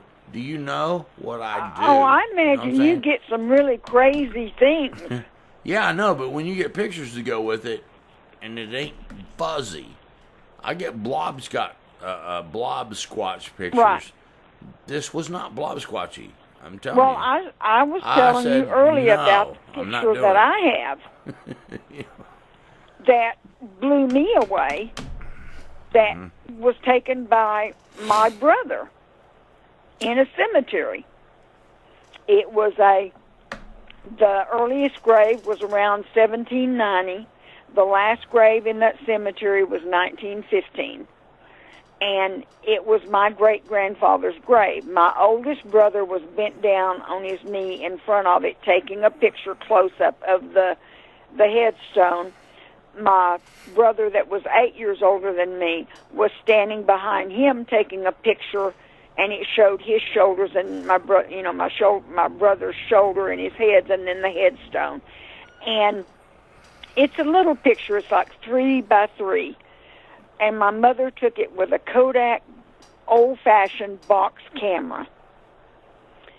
And when my mother passed away, and she kept all of her pictures in this big boot box, cowboy boot box. And we went through them, and we separated what we wanted. And I wanted that picture because I loved to go in that cemetery because it was very peaceful. And it had these 2 giant magnolia trees, and in the summertime, when they would bloom, the blossoms would be 12 a foot across, and all you could smell was that magnolia. Oh my goodness, I loved it. It was the most peaceful place I'd ever been. And I was doing genealogy on my mother's family, and I downloaded that, and I opened it up on my computer screen, and I literally nearly fell off of my chair because now I have a big oval picture of my great-grandfather, and he's a white-haired man, and he has a mustache and a white goatee, and very distinguished looking. And right on top of that gravestone is just an outline of a man's head with white hair, mustache, goatee, and he's smiling. You can see his eyes, his eyebrows, and he's smiling at my brothers. And all in this picture there's a Confederate soldier part of him. Right next to my great-grandpa's grave, there was a grave of a little boy. He died when he was about 5. There's a little boy that you just see from like the little below the waist up. There's a woman back in the corner standing over this grave that she's in what I would call an antebellum or Civil War dress with the big hoops. Hold on. Now you do know that can be deception. Yes, I do. And the reason I say that is because there's been lots of people that have that's not the only reason I say that, but you can get even I've had people contact me and said, okay, and they thought this thing was a good thing or whatever, and the entity or whatever it was that was dealing with them, the main one, would come to them and like put their hand on them. And it would give them a feeling of peace and ecstasy and stuff like that. But it turned out that it wasn't. That wasn't what it was. I'm not saying I know what was going on, but I'm just saying that I know that those kind of things can be a deception. And the only reason why there would be a deception of things that have already died and they're showing up is to try and to trick you into thinking that after death they can be around still, and not saying there couldn't be some vibration of them around or something I don't understand, kind of thing, but when you're absent from the body, you're present with the Lord, or like the rich man and Lazarus story, when you die, the angels bear you to pre the resurrection. They bear you to the Abraham's bosom, and then also the lake of fire, stuff like that. And I've had near-death experience stories where when they died, something came and snagged them up and was carrying them to the lake of fire. And, so there is a certain amount of issue with trying to project to people that when you die, you can wander around, and there isn't a judgment. You know what I'm saying? Well, I'm not saying that there can't be like time slip type stuff, because sometimes there seems to be like time slip. Before you say something, hold on. Okay. Before you say something, sometimes there will be people that will be at a location, and they will see like a time slip type thing, and there will be like Civil War soldiers walking across. But no matter what they do, trying to yell at them they don't ever respond. So Gettysburg it's almost, is famous for that. Yes, Gettysburg is very famous for that. And so it's like they see through a time slip, but there is no reaction. So it's almost like they see something that happened in the past. Right, But like if it is the real entity, what the if it's a real entity, then it can't. If it can respond, then it's, you know what I'm saying, there's an issue there, and I'm just saying from the perspective from a Christian worldview, that there is no such thing as something that is wandering around lost that needs to go to the light for more than 3 to 4 days. There are situations where I've known of where near-death experiences happen where something was 3 to 4 days, and even Jesus himself didn't ascend yet. 3 to 4 days, you know what I'm saying? Right. Okay, after that, if it's 100 years, something like that, no, it's not. It's not you know what I'm saying? The thing that always got me though, Brenton, is if I would never have put that on my computer and put it on a big screen, I would never have seen anything in that photo other than just the headstones, my brothers, and the trees. Nothing else showed up. It was when I opened it up that it was there. Right. I never felt anything touch me in that cemetery. Right. And the area where the spirits were was in the Civil War time during the fighting. And in fact, my one of my great grandpa's sons was actually hung as a Confederate spy by the Yankees. And okay, well, what do you think happens to your great-grandpa? What do you think happens to your spirit when you leave your body? Well, I know that my spirit will go to the light. I will go to Jesus. Okay, and what happens to the other ones?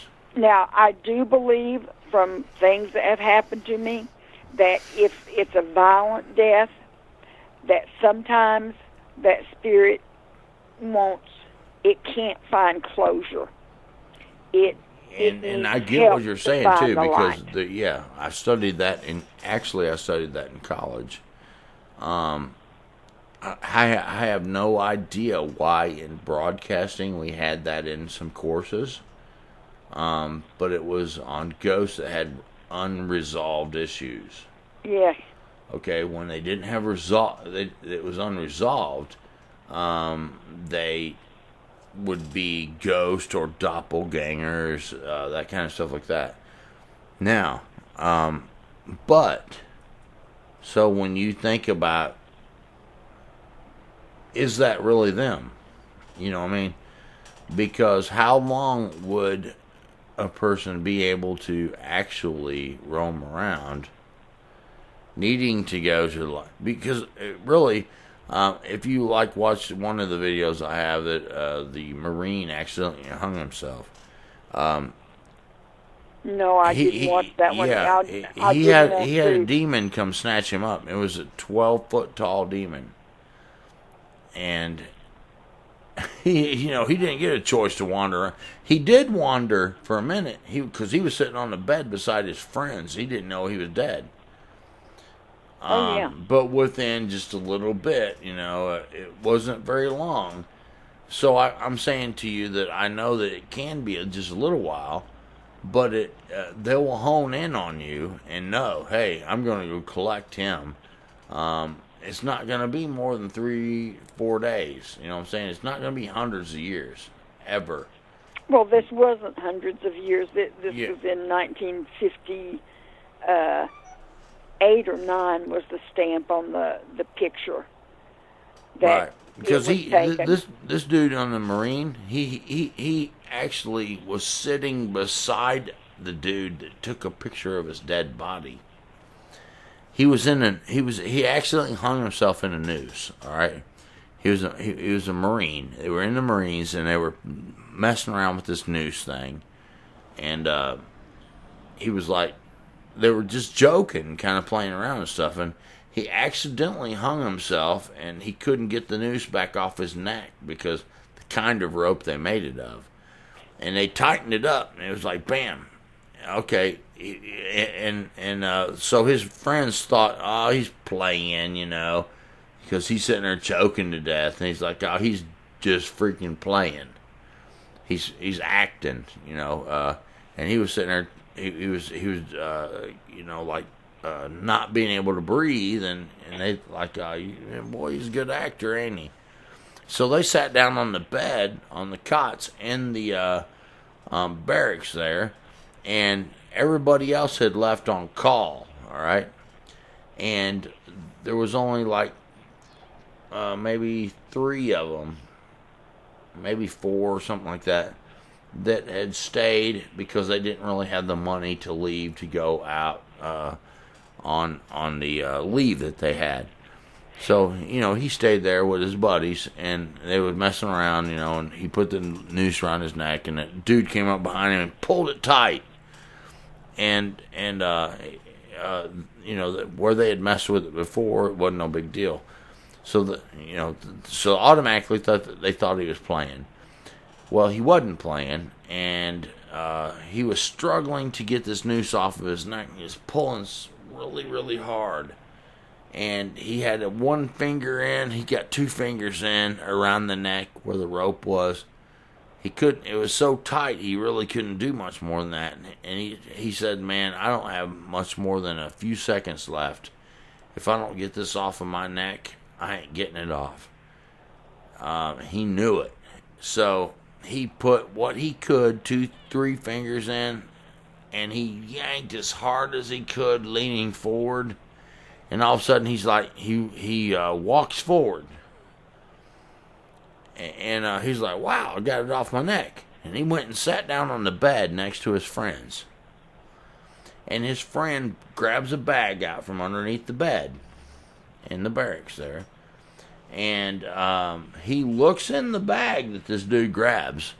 And he's like, hey, dang, man, where'd you get all these? You got the ho-hos, you got the several different kinds of things that they get, It was like he was making an inventory of what this dude had in his bag, He's like, and it kind of surprised him too, because like, dang, you ain't been sharing, He was looking. It's like, golly, you got the chocolate things, you got the straw, the orange cake things, you got the this and that,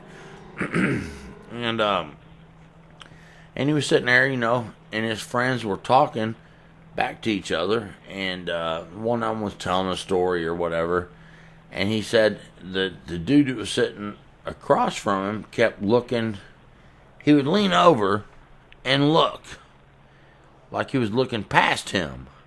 And he was like, well, you know, why in the heck does he keep looking by me? You know, like he leaned over and he was looking past him sitting on the bed there.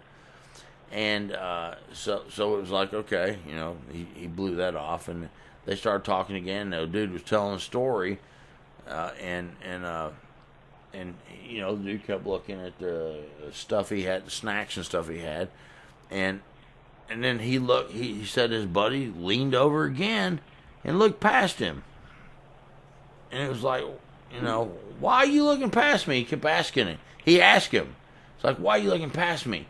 And all of a sudden his friend said, I don't think he's playing. And he was like, what? You know, because he thought he was talking to him. Right. So he looks behind him and he sees his body hanging in that noose. Did they not even think about trying to cut it off of him? No, they thought he was joking because the Marines would play jokes on each other all the time. They've been messing around with that noose. They've been joking about it and all that kind of stuff. So when they were like, "Oh man, come on, man, you're playing," when he was trying to get his fingers in the noose, that he said one of his buddies looked at him and said, "Oh man," and he waved his hand at him. He's like, "Oh dude, you playing, man." And he went over and sat down on the bed and he was talking to the other dude that he went and sat by. So he was like digging his fingers in this noose, pulling as hard as he could and leaning forward, and all of a sudden, pow, he went forward. Yeah, he thought he got out of the noose. Body. Yeah. He thought he came out of the noose. Well, he did in a way get out of it. He didn't get out of the noose at all. He came out of his No, what body. I'm saying is in a way, he got out of the noose because his body left. His spirit left that body that was in the noose. It's a freaking incredible story. I'm telling you, it's on my channel. He tells it in very much detail. Listen. Hold on. I'm fixing to tell you a little bit more about it. And anyway, so he's sitting there. He looks back, and he sees something that looks like him in that noose. And this noose was, they made the noose out of a type of rope that they had that you wouldn't usually make a noose out of because it isn't slippery enough to let it open or close, you know what I'm saying? Right. So this noose comes all the way down to the ground, maybe like 2 feet from the ground. So you really couldn't hang yourself in it. You know what I'm saying? You know what I'm saying? You put it around your neck, you're not gonna like fall down and hang yourself. You know, it's 2 feet from the ground. No, but you can strangle yourself. Right. When his friend went behind him and pulled it, joking with him, it tightened and he couldn't get it back loose because it was a type of hemp type rope that you just could not undo. You know, right. He couldn't loosen it. Because it was like an 8-knot rope. You know, the noose type thing. It goes. The rope goes around your neck and then it wraps like 8 times and then back through all those loops. And, you know, the way that it tightens, and when it tightens, it's done. If it's that kind of rope. If it was a different kind of rope, he could have got loose. The only way it would kill you is if you fell off of a 8-foot tall stand and you fall down and you're a couple feet from the ground, bam, tighten around your neck and choke you to death while your feet's kicking. That's not the kind of thing they did, so it wasn't necessarily dangerous other than the kind of rope they made it from. It was a very abrasive hemp type, very rough rope. When he pulled it tight, you just could not undo it. So he suffocated in that thing, thinking that he got out of it, and he stumbled forward. He stumbled out of his body is what it was. And he walked over there and sat down on the bed next to his buddies. That's crazy. Are you kidding me? I can't believe that video hasn't been viral. It's unbelievable that people make jokes out of it and they say cruel stuff because the dude said, I know, or you know so much. It's like, are you freaking kidding me? Are you so rude that you would make a joke out of something where this dude is telling you he came out of his body, stumbled out of his body, sat on the bed next to his friends while they talked. And he realized when he looked back, because his friends were looking there, that he's dead. He looked back and saw his body. So he went back to his body. Now listen to this. He went back to his body. His friend still wasn't sure if he was joking. There were two of his Marine buddies. One of them went down and squatted down in front of him with the camera. Squatted down with the camera to take a picture of him still in this noose. And he went and knelt down beside his friend. He's not even in his body. He knelt down beside his friend while this dude took a picture of his body. And he's dead. I said, dude, you're the only dude I ever known of that squatted down beside a dude that took a picture of you, and you stood beside him. That's crazy. And he did. He squatted down beside his friend there, and I said, can you get that picture? Oh my gosh, I would love to see that picture, because I would know if you showed me that picture of this dude when he took a picture of your body that you were sitting beside him when he took it. He tried to get the picture, but the dude was kind of blowing him off about it. But anyway, so anyway, he's sitting there. All right, you know, his buddy came up beside him and said, "Are you stupid? Why are you taking a picture of him? Are you stupid? He's dead. Do you not see that he's blue?" And then that was when that guy panicked. Both of them panicked, and they started lifting him up. That one of them grabbed him. He was picking him up, and the other one was trying to get the rope off his neck, because he was down 2 foot from the ground, hanging there. His weight was on 2 foot. He was laying on the ground. The rope was 2 foot off the ground. So the weight of his body laying on the ground, you know what I'm saying? So he's kind of sitting him up and getting the weight off the rope. And so he's sitting there trying to get the rope off of the dude's neck. And they end up getting the rope off of his neck. But they're sitting there holding him. And the dude walks toward the body, his body. And he tried to step into his body. And he said it was like electric hit him. Pow! And it shot him back across the room. And he said, I was so weak I couldn't even stand up at that point. And so they took his body over to the bed and laid his body on the bed. When they laid his body on the bed, he was sitting there looking at his body on the bed. And they're walking around thinking about what the hell they're going to tell everybody. You know, it's like, what are we going to say? And he said they were freaking out. You know, it's like, what are we going to tell? You know, because they're afraid they're going to get in trouble. So he went and sat down on his body, put his feet in his feet, put his legs in the legs, and he sat exactly where the hips were, you know, as his body's laying on the body. And he looked back to see how he's positioned. And he said, I laid back into my body. And I tried to position myself how my body was laying there. And as soon as he laid back, bam. Are you okay? Yeah, I was just coughing. Excuse me. All right. He laid back into his body. And he was in outer darkness. Immediately. And I'll leave it alone at that, because I don't want to sit here and make a whole new story. But that's a story worth listening to from what happened from there. But I'll just say this.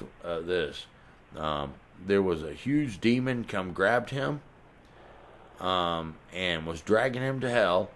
and Archangel Michael shows up and saves him. Stiff arms that demon, and that dude comes back. And when he woke up, his friends sent him to the medical person there at the base. Yeah. And he even told him, it's like, no, dude, I died. They didn't quite believe that and all that, But it's an amazing story. There's some of it that I still have recorded another couple hours that I never released, but I didn't really see like anybody had interest in it in that kind of way. But I have more of it. It's an intense story. I worked at the hospital in nursing, and I was called to ICU. I worked nights, and because of my training, I could work on any floor, and I did. In fact, my very first night working, I was pulled to code in ICU. But right across the street from the highway from the hospital is a college, and there was a big football game there, and this 52-year-old man had a massive cardiac arrest, and they worked on him while they were taking him to the hospital. They brought him back 3 times. He died again in the emergency room. They brought him back, and they put him in ICU. And his wife had told the doctor that no matter what, she wanted him to keep her husband alive. Well, they called me to sit with him. And this was like the second night. I was off the night that he came in. And he was semi-conscious. He would come in and out of consciousness. They had shocked him in that 24 hours. They had shocked him like 18 times to restart his heart. And he was really sort of out of it, but he was talking to me. He grabbed hold of my hand and he said, please, the next time my heart stops, let me die. He said, I've watched them work over me and shock me. And this man had 3rd-degree burns on his chest from them shocking him so many times. And, excuse me. And I asked one of the RNs there, I said, have you talked to him? And she said, no, he's in like a coma. I said, no, he's not. I said, he was talking to me. He said that he knows when he's died because he's up above and he's telling me what they're doing to him. And he wants me to tell the doctor, to tell his wife to let him go. That he just that the light is pulling at him. And so I waited that morning. I got off at 7:15, and I ate breakfast at the hospital cafeteria, and then I waited for his doctor to come in. And I'd only met the doctor a couple of times. And I got him off to the side, and I said, I need to talk to you about this patient. And I told him what he had said to me. And he was very calm about it. He said, I believe you. He said, I've had other patients that have had near-death experiences. He said, I was operating on a man and he arrested. And he said, he told me everything we did to his body. And he said he was sucked back into his body. And he said that when he went through everything we did, he said it was down to where everybody was standing. He said, now he was under general anesthesia. He said there was no way he would know what was going on when this happened and while it was happening or what we did to him. He said, so yeah, he said, when this man said this, he said, I've been trying to explain to his wife that his heart is so weak, there's no way he's going to live. It's too damaged. Right. And that all she's doing is making him suffer more as we're having to shock him and shock him and shock him.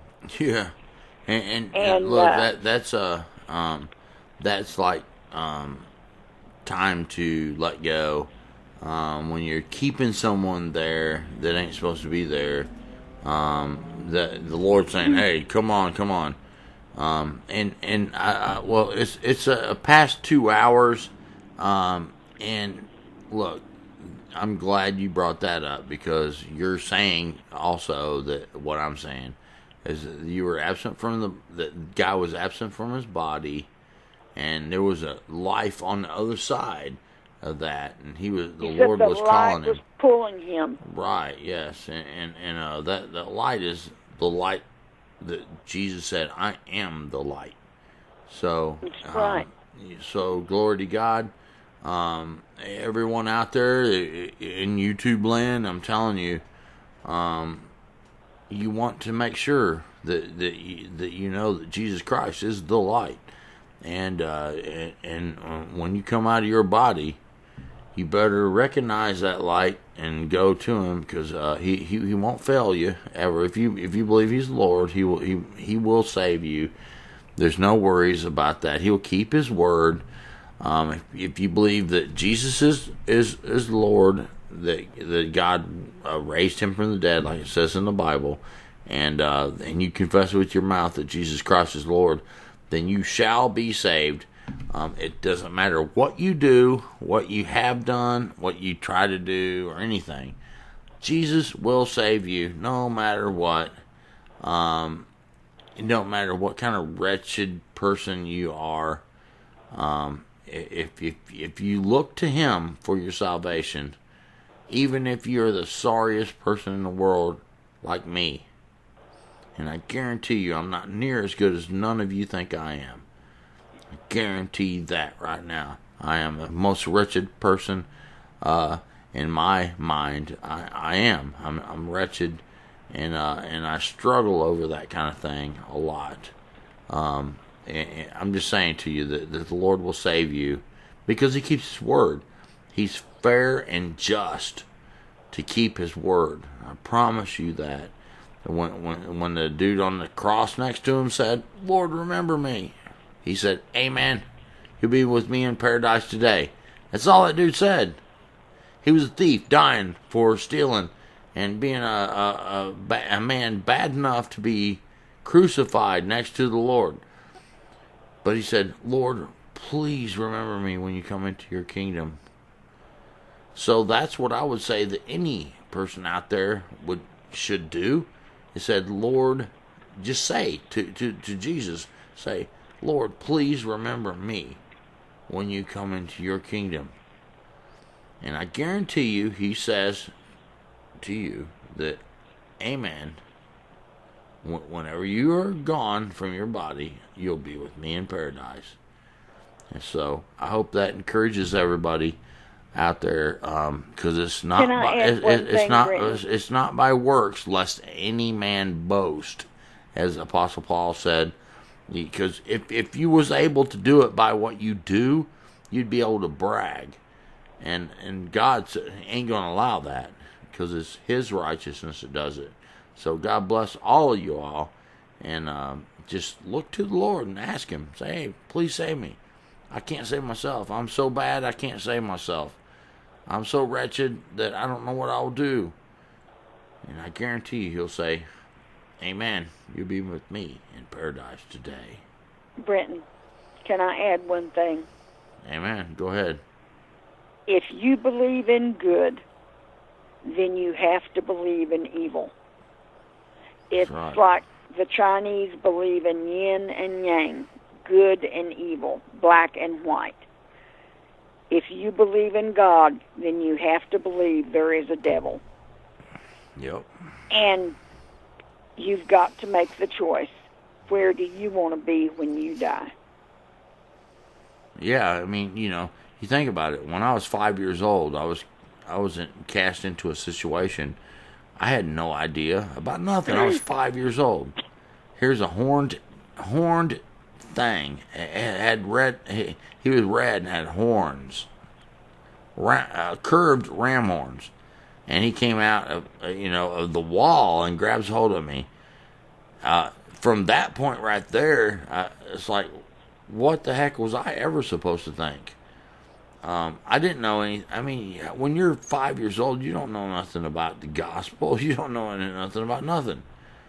I just thank God that He was able to say, "Okay, here, look at this," and I'm going to convince you for real that there are things out there that fit the evil side, and then I knew it was for a reason always since I was a little kid, so to me it's like, believe me, man, I know there's evil out there, and then God was so good to me, He preserved me, even though I do not remember what happened right after that thing had a hold of me. It was pulling me through the wall. My sister was standing there looking. I went to bite him, and I don't remember nothing. God preserved me. Maybe God took that memory, what happened afterward, away from you and your sister. And I can't say that I know for sure what happened, but I do know that God always let me know from a very early age that that was for a reason. And I think that part of the reason has been that when I shared that story, there was a lot of people that came forward with their own stories to share. It's like, man, if you would share that, I'm going to share mine, because I was not embarrassed to share it. I was not ashamed of it. That's what happened to me, and God gave me the grace to say, hey, this is what happened. And it's as crazy as it is, man. It's like, it is a crazy story. It is an insane story, but it happened for real. And I guarantee you right now that I promise you, if anyone out there doubts me, if you were to come to me, if you want, you can email me at brentonsawin@gmail.com, and you can say, I'll come to you right now, and I'll pay for a lie detector test. We'll take the camera. I got a Canon XC2 or whatever it is. The newest one is it's a very, very nice camera, shoots in 4K and everything. One of the newest Canons. We'll take that with us. We'll film it as I take the lie detector test, and if it helps you, I'll take a lie detector test and show you that that I'm not lying. It happened. My sister said that she would even, say this happened. I never really wanted to drag her into it, because it's like, oh man, that's my sister. I don't want to get her involved in it. But she said she would. She walked in and saw the same thing. So it really proves that there is a type of entity out there that is a red humanoid type entity that glows from within, because I think they're angels of light. You know what I'm saying? It was exactly like a human being, because when I was looking at his fingers, when I went to go bite it, I was going to bite it on the hand, and it looked exactly like a hand that was on top of a flashlight, and you could see the cuticles and the wrinkles in his fingers and all that kind of stuff, and it looked orange. The whole body looked just like that, like if there was a light shining through it. I know we're running a little late right now, but I will tell you something. I have seen an angel.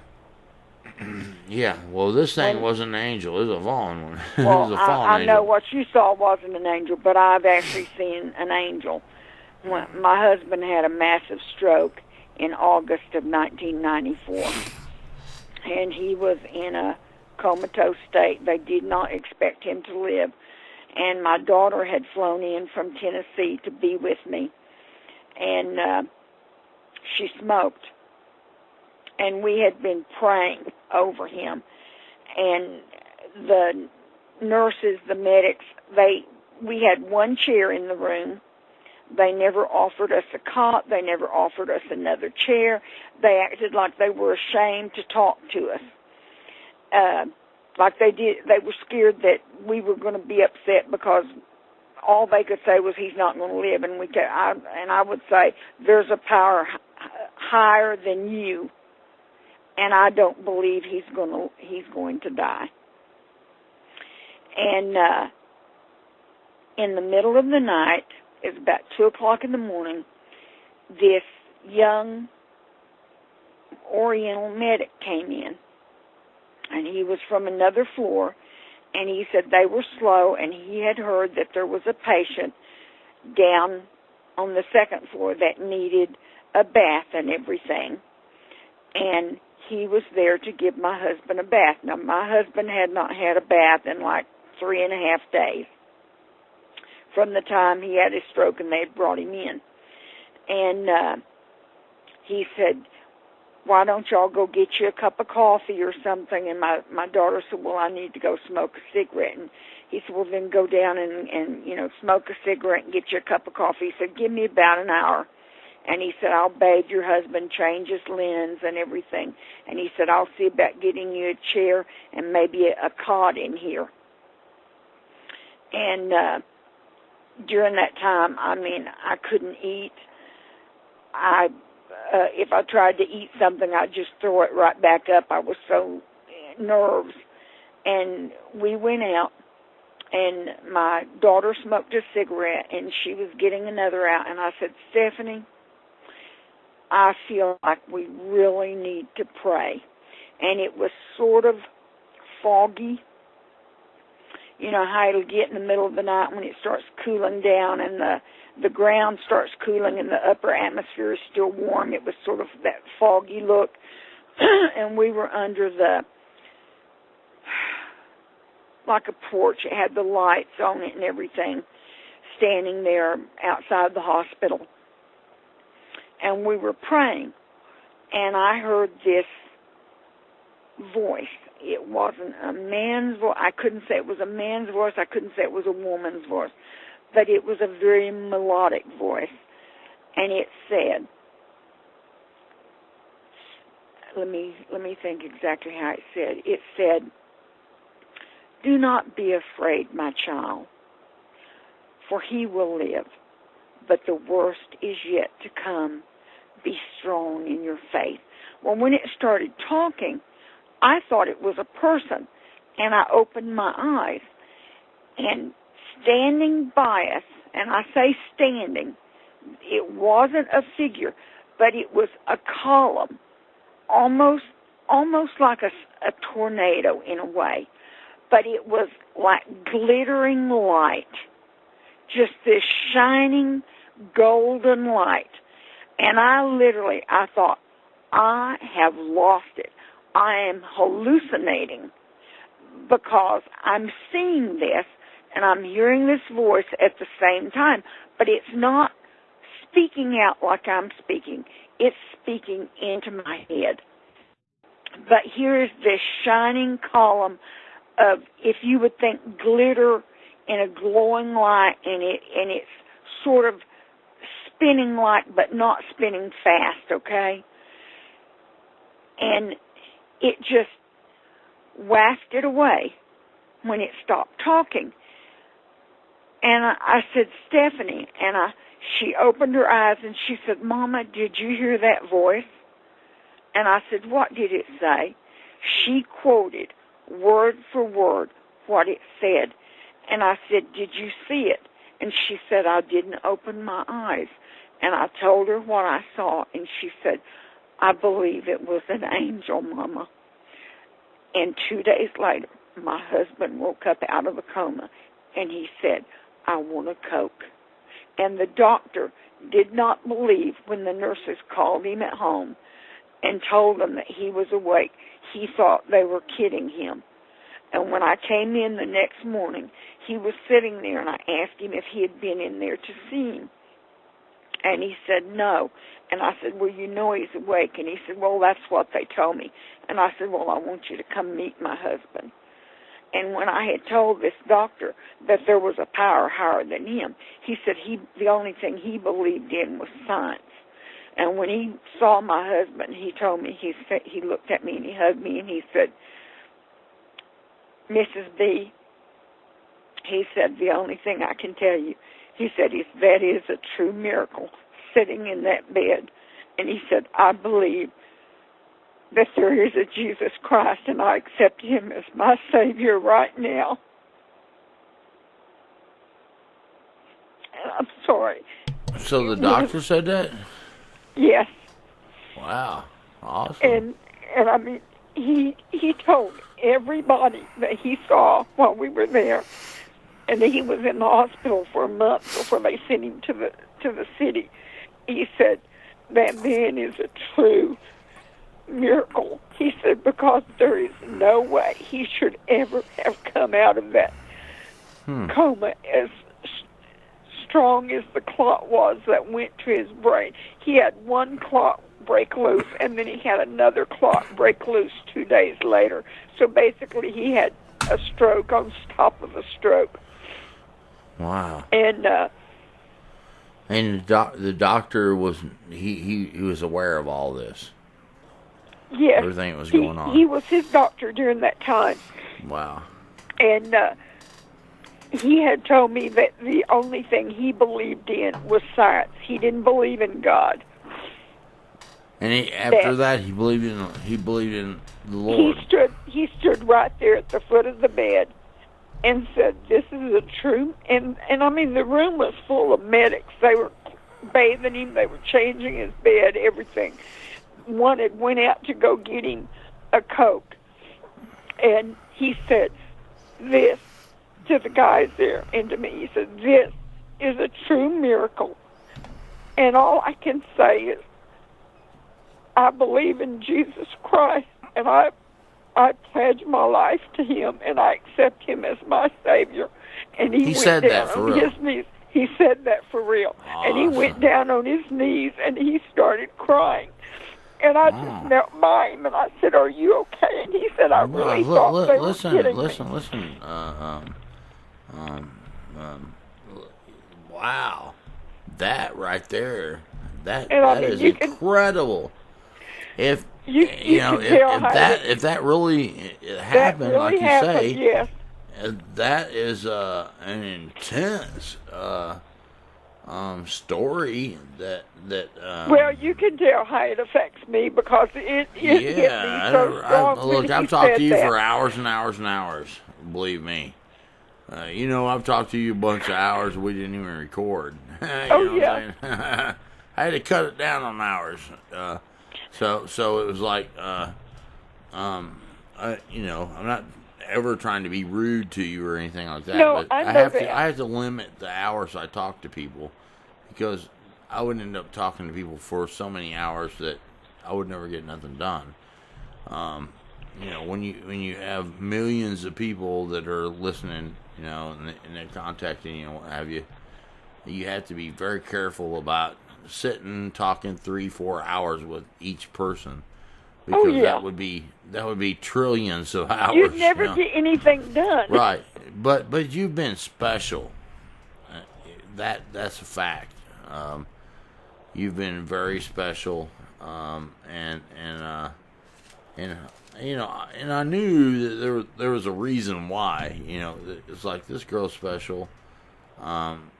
So we're gonna talk to her, and we're gonna let her tell her story, and not only part 1, but we're gonna let her tell part 2, and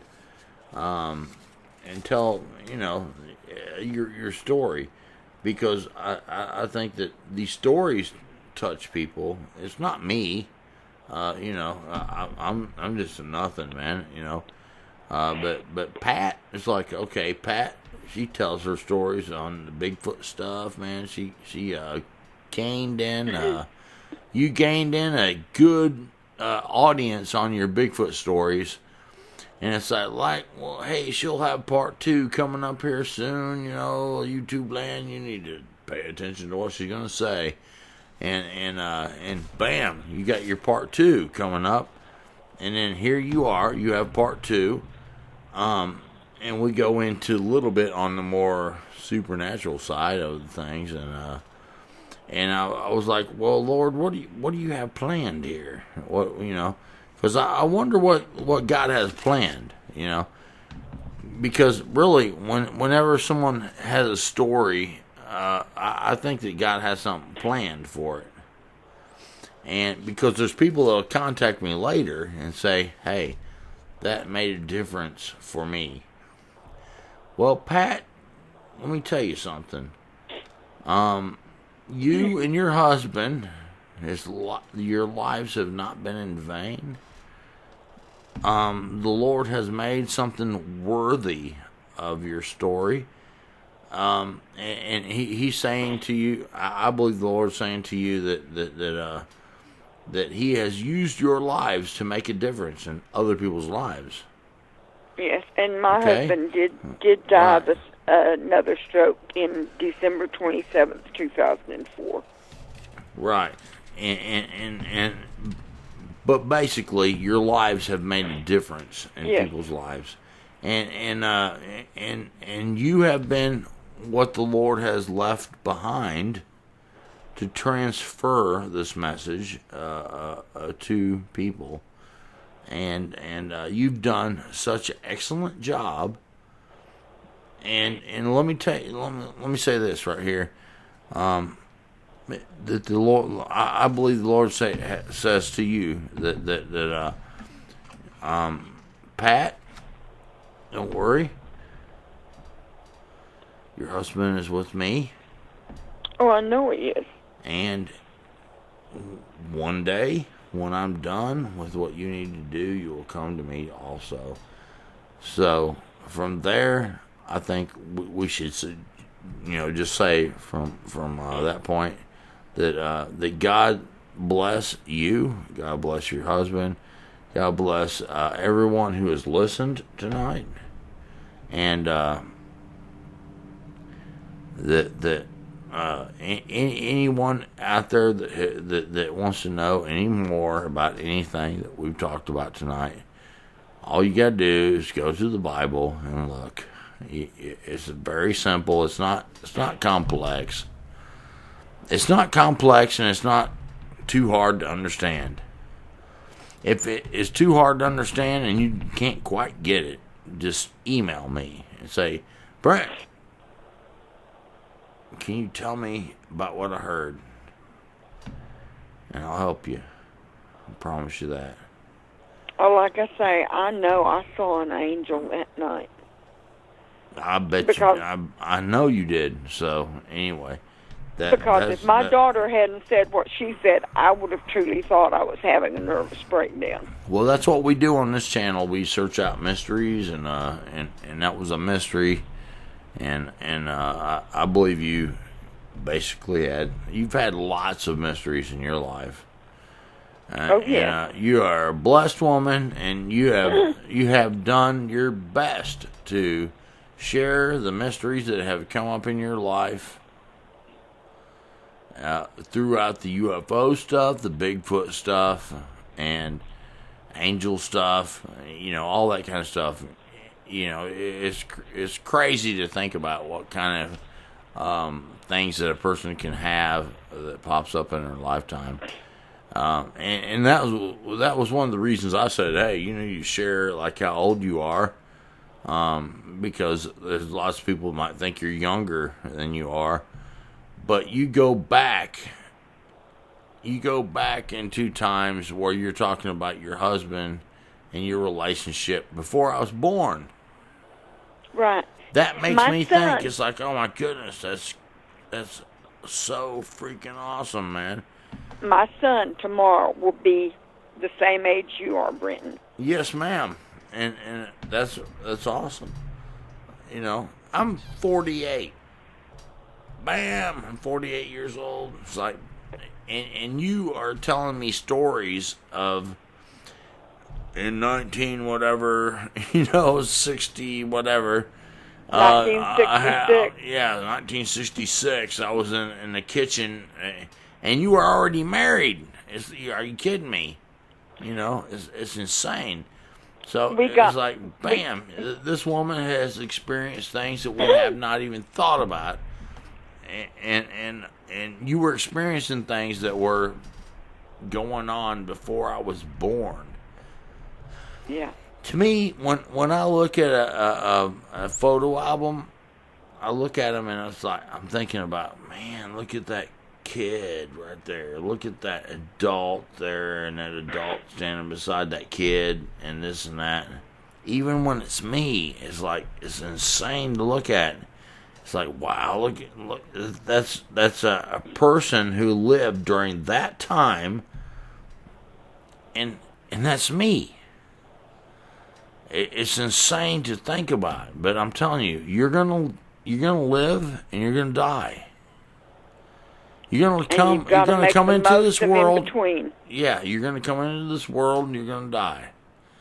It doesn't matter if your pictures start out black and white or start out as paintings and drawings, because you were too dang old to have a picture.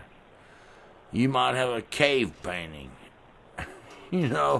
And someone may have made a drawing of you, and then all of a sudden, bam, there's a picture when you're old. Who knows, But yeah. I'm telling you this, that when I look at pictures of people, it's like, it's to me, it's amazing to look at it, because it's like, I'm thinking back to when that happened, and it's so incredible. And here you are telling me stories. To me, you go back to the time when things were still black and white, and it's like I'm trying to comprehend what you're talking about. But you know what? You don't have to try to comprehend it no more. You just told us what it was like. You told us your story. People can go back and listen to it 3 or 4 times if they want to. But I'm telling you this. This woman just told you what happened many years ago, beyond the point where I lived, beyond when I was born. And UFOs were in the backyard going across the creek before I was born. That's amazing to me. I can't get that out of my head. It's like, that's incredible. It's like, oh my gosh, before I was born, this happened to this lady.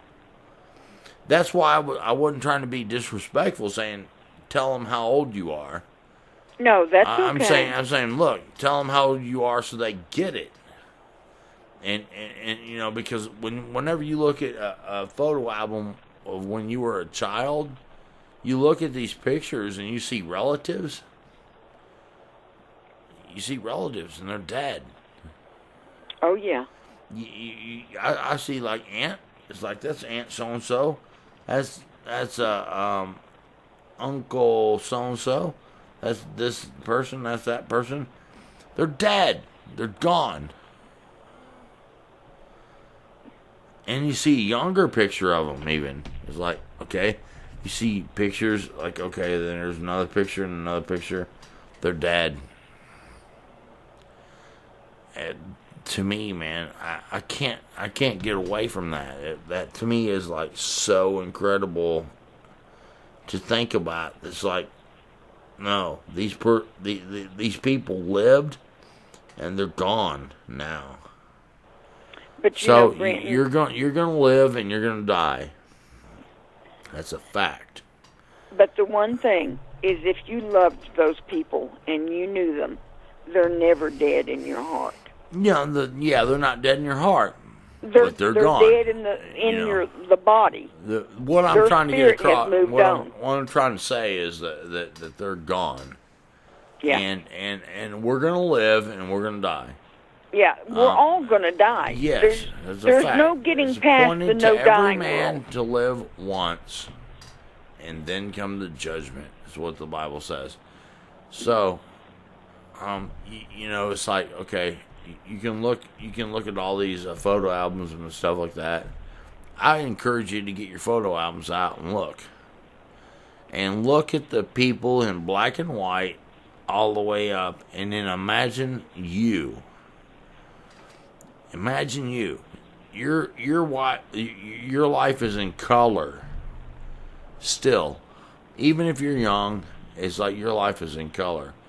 Imagine how many pictures are going to be put in this thing of you. And there's going to be a certain point where it's done with you. Mr. or Mrs. So-and-so. It's done. And it's going to have a date from this date to this date. That's it. That's all you're going to have to tell about your life. It's all you're going to have to give. So whatever you've done in your life, whatever you've given in your life, that's it. You don't want to not pass on some wisdom to people. Don't That's wait. Right. Do what you got to do now, so that you make sure whatever you say to the people that matter in your life it has effect, it has care, it has love, it has something that matters. Because what I say to people in my life is, I tell you this right now, 2 commandments that mean the most is love the Lord thy God and love one another as yourself. So everybody out there in YouTube land, thank you for listening. God bless you every day. And make sure that you go and you check out the other videos and stuff on the channel. I appreciate it. And from there, all I can say to you is love you, and I'll see you on the next video. Bye.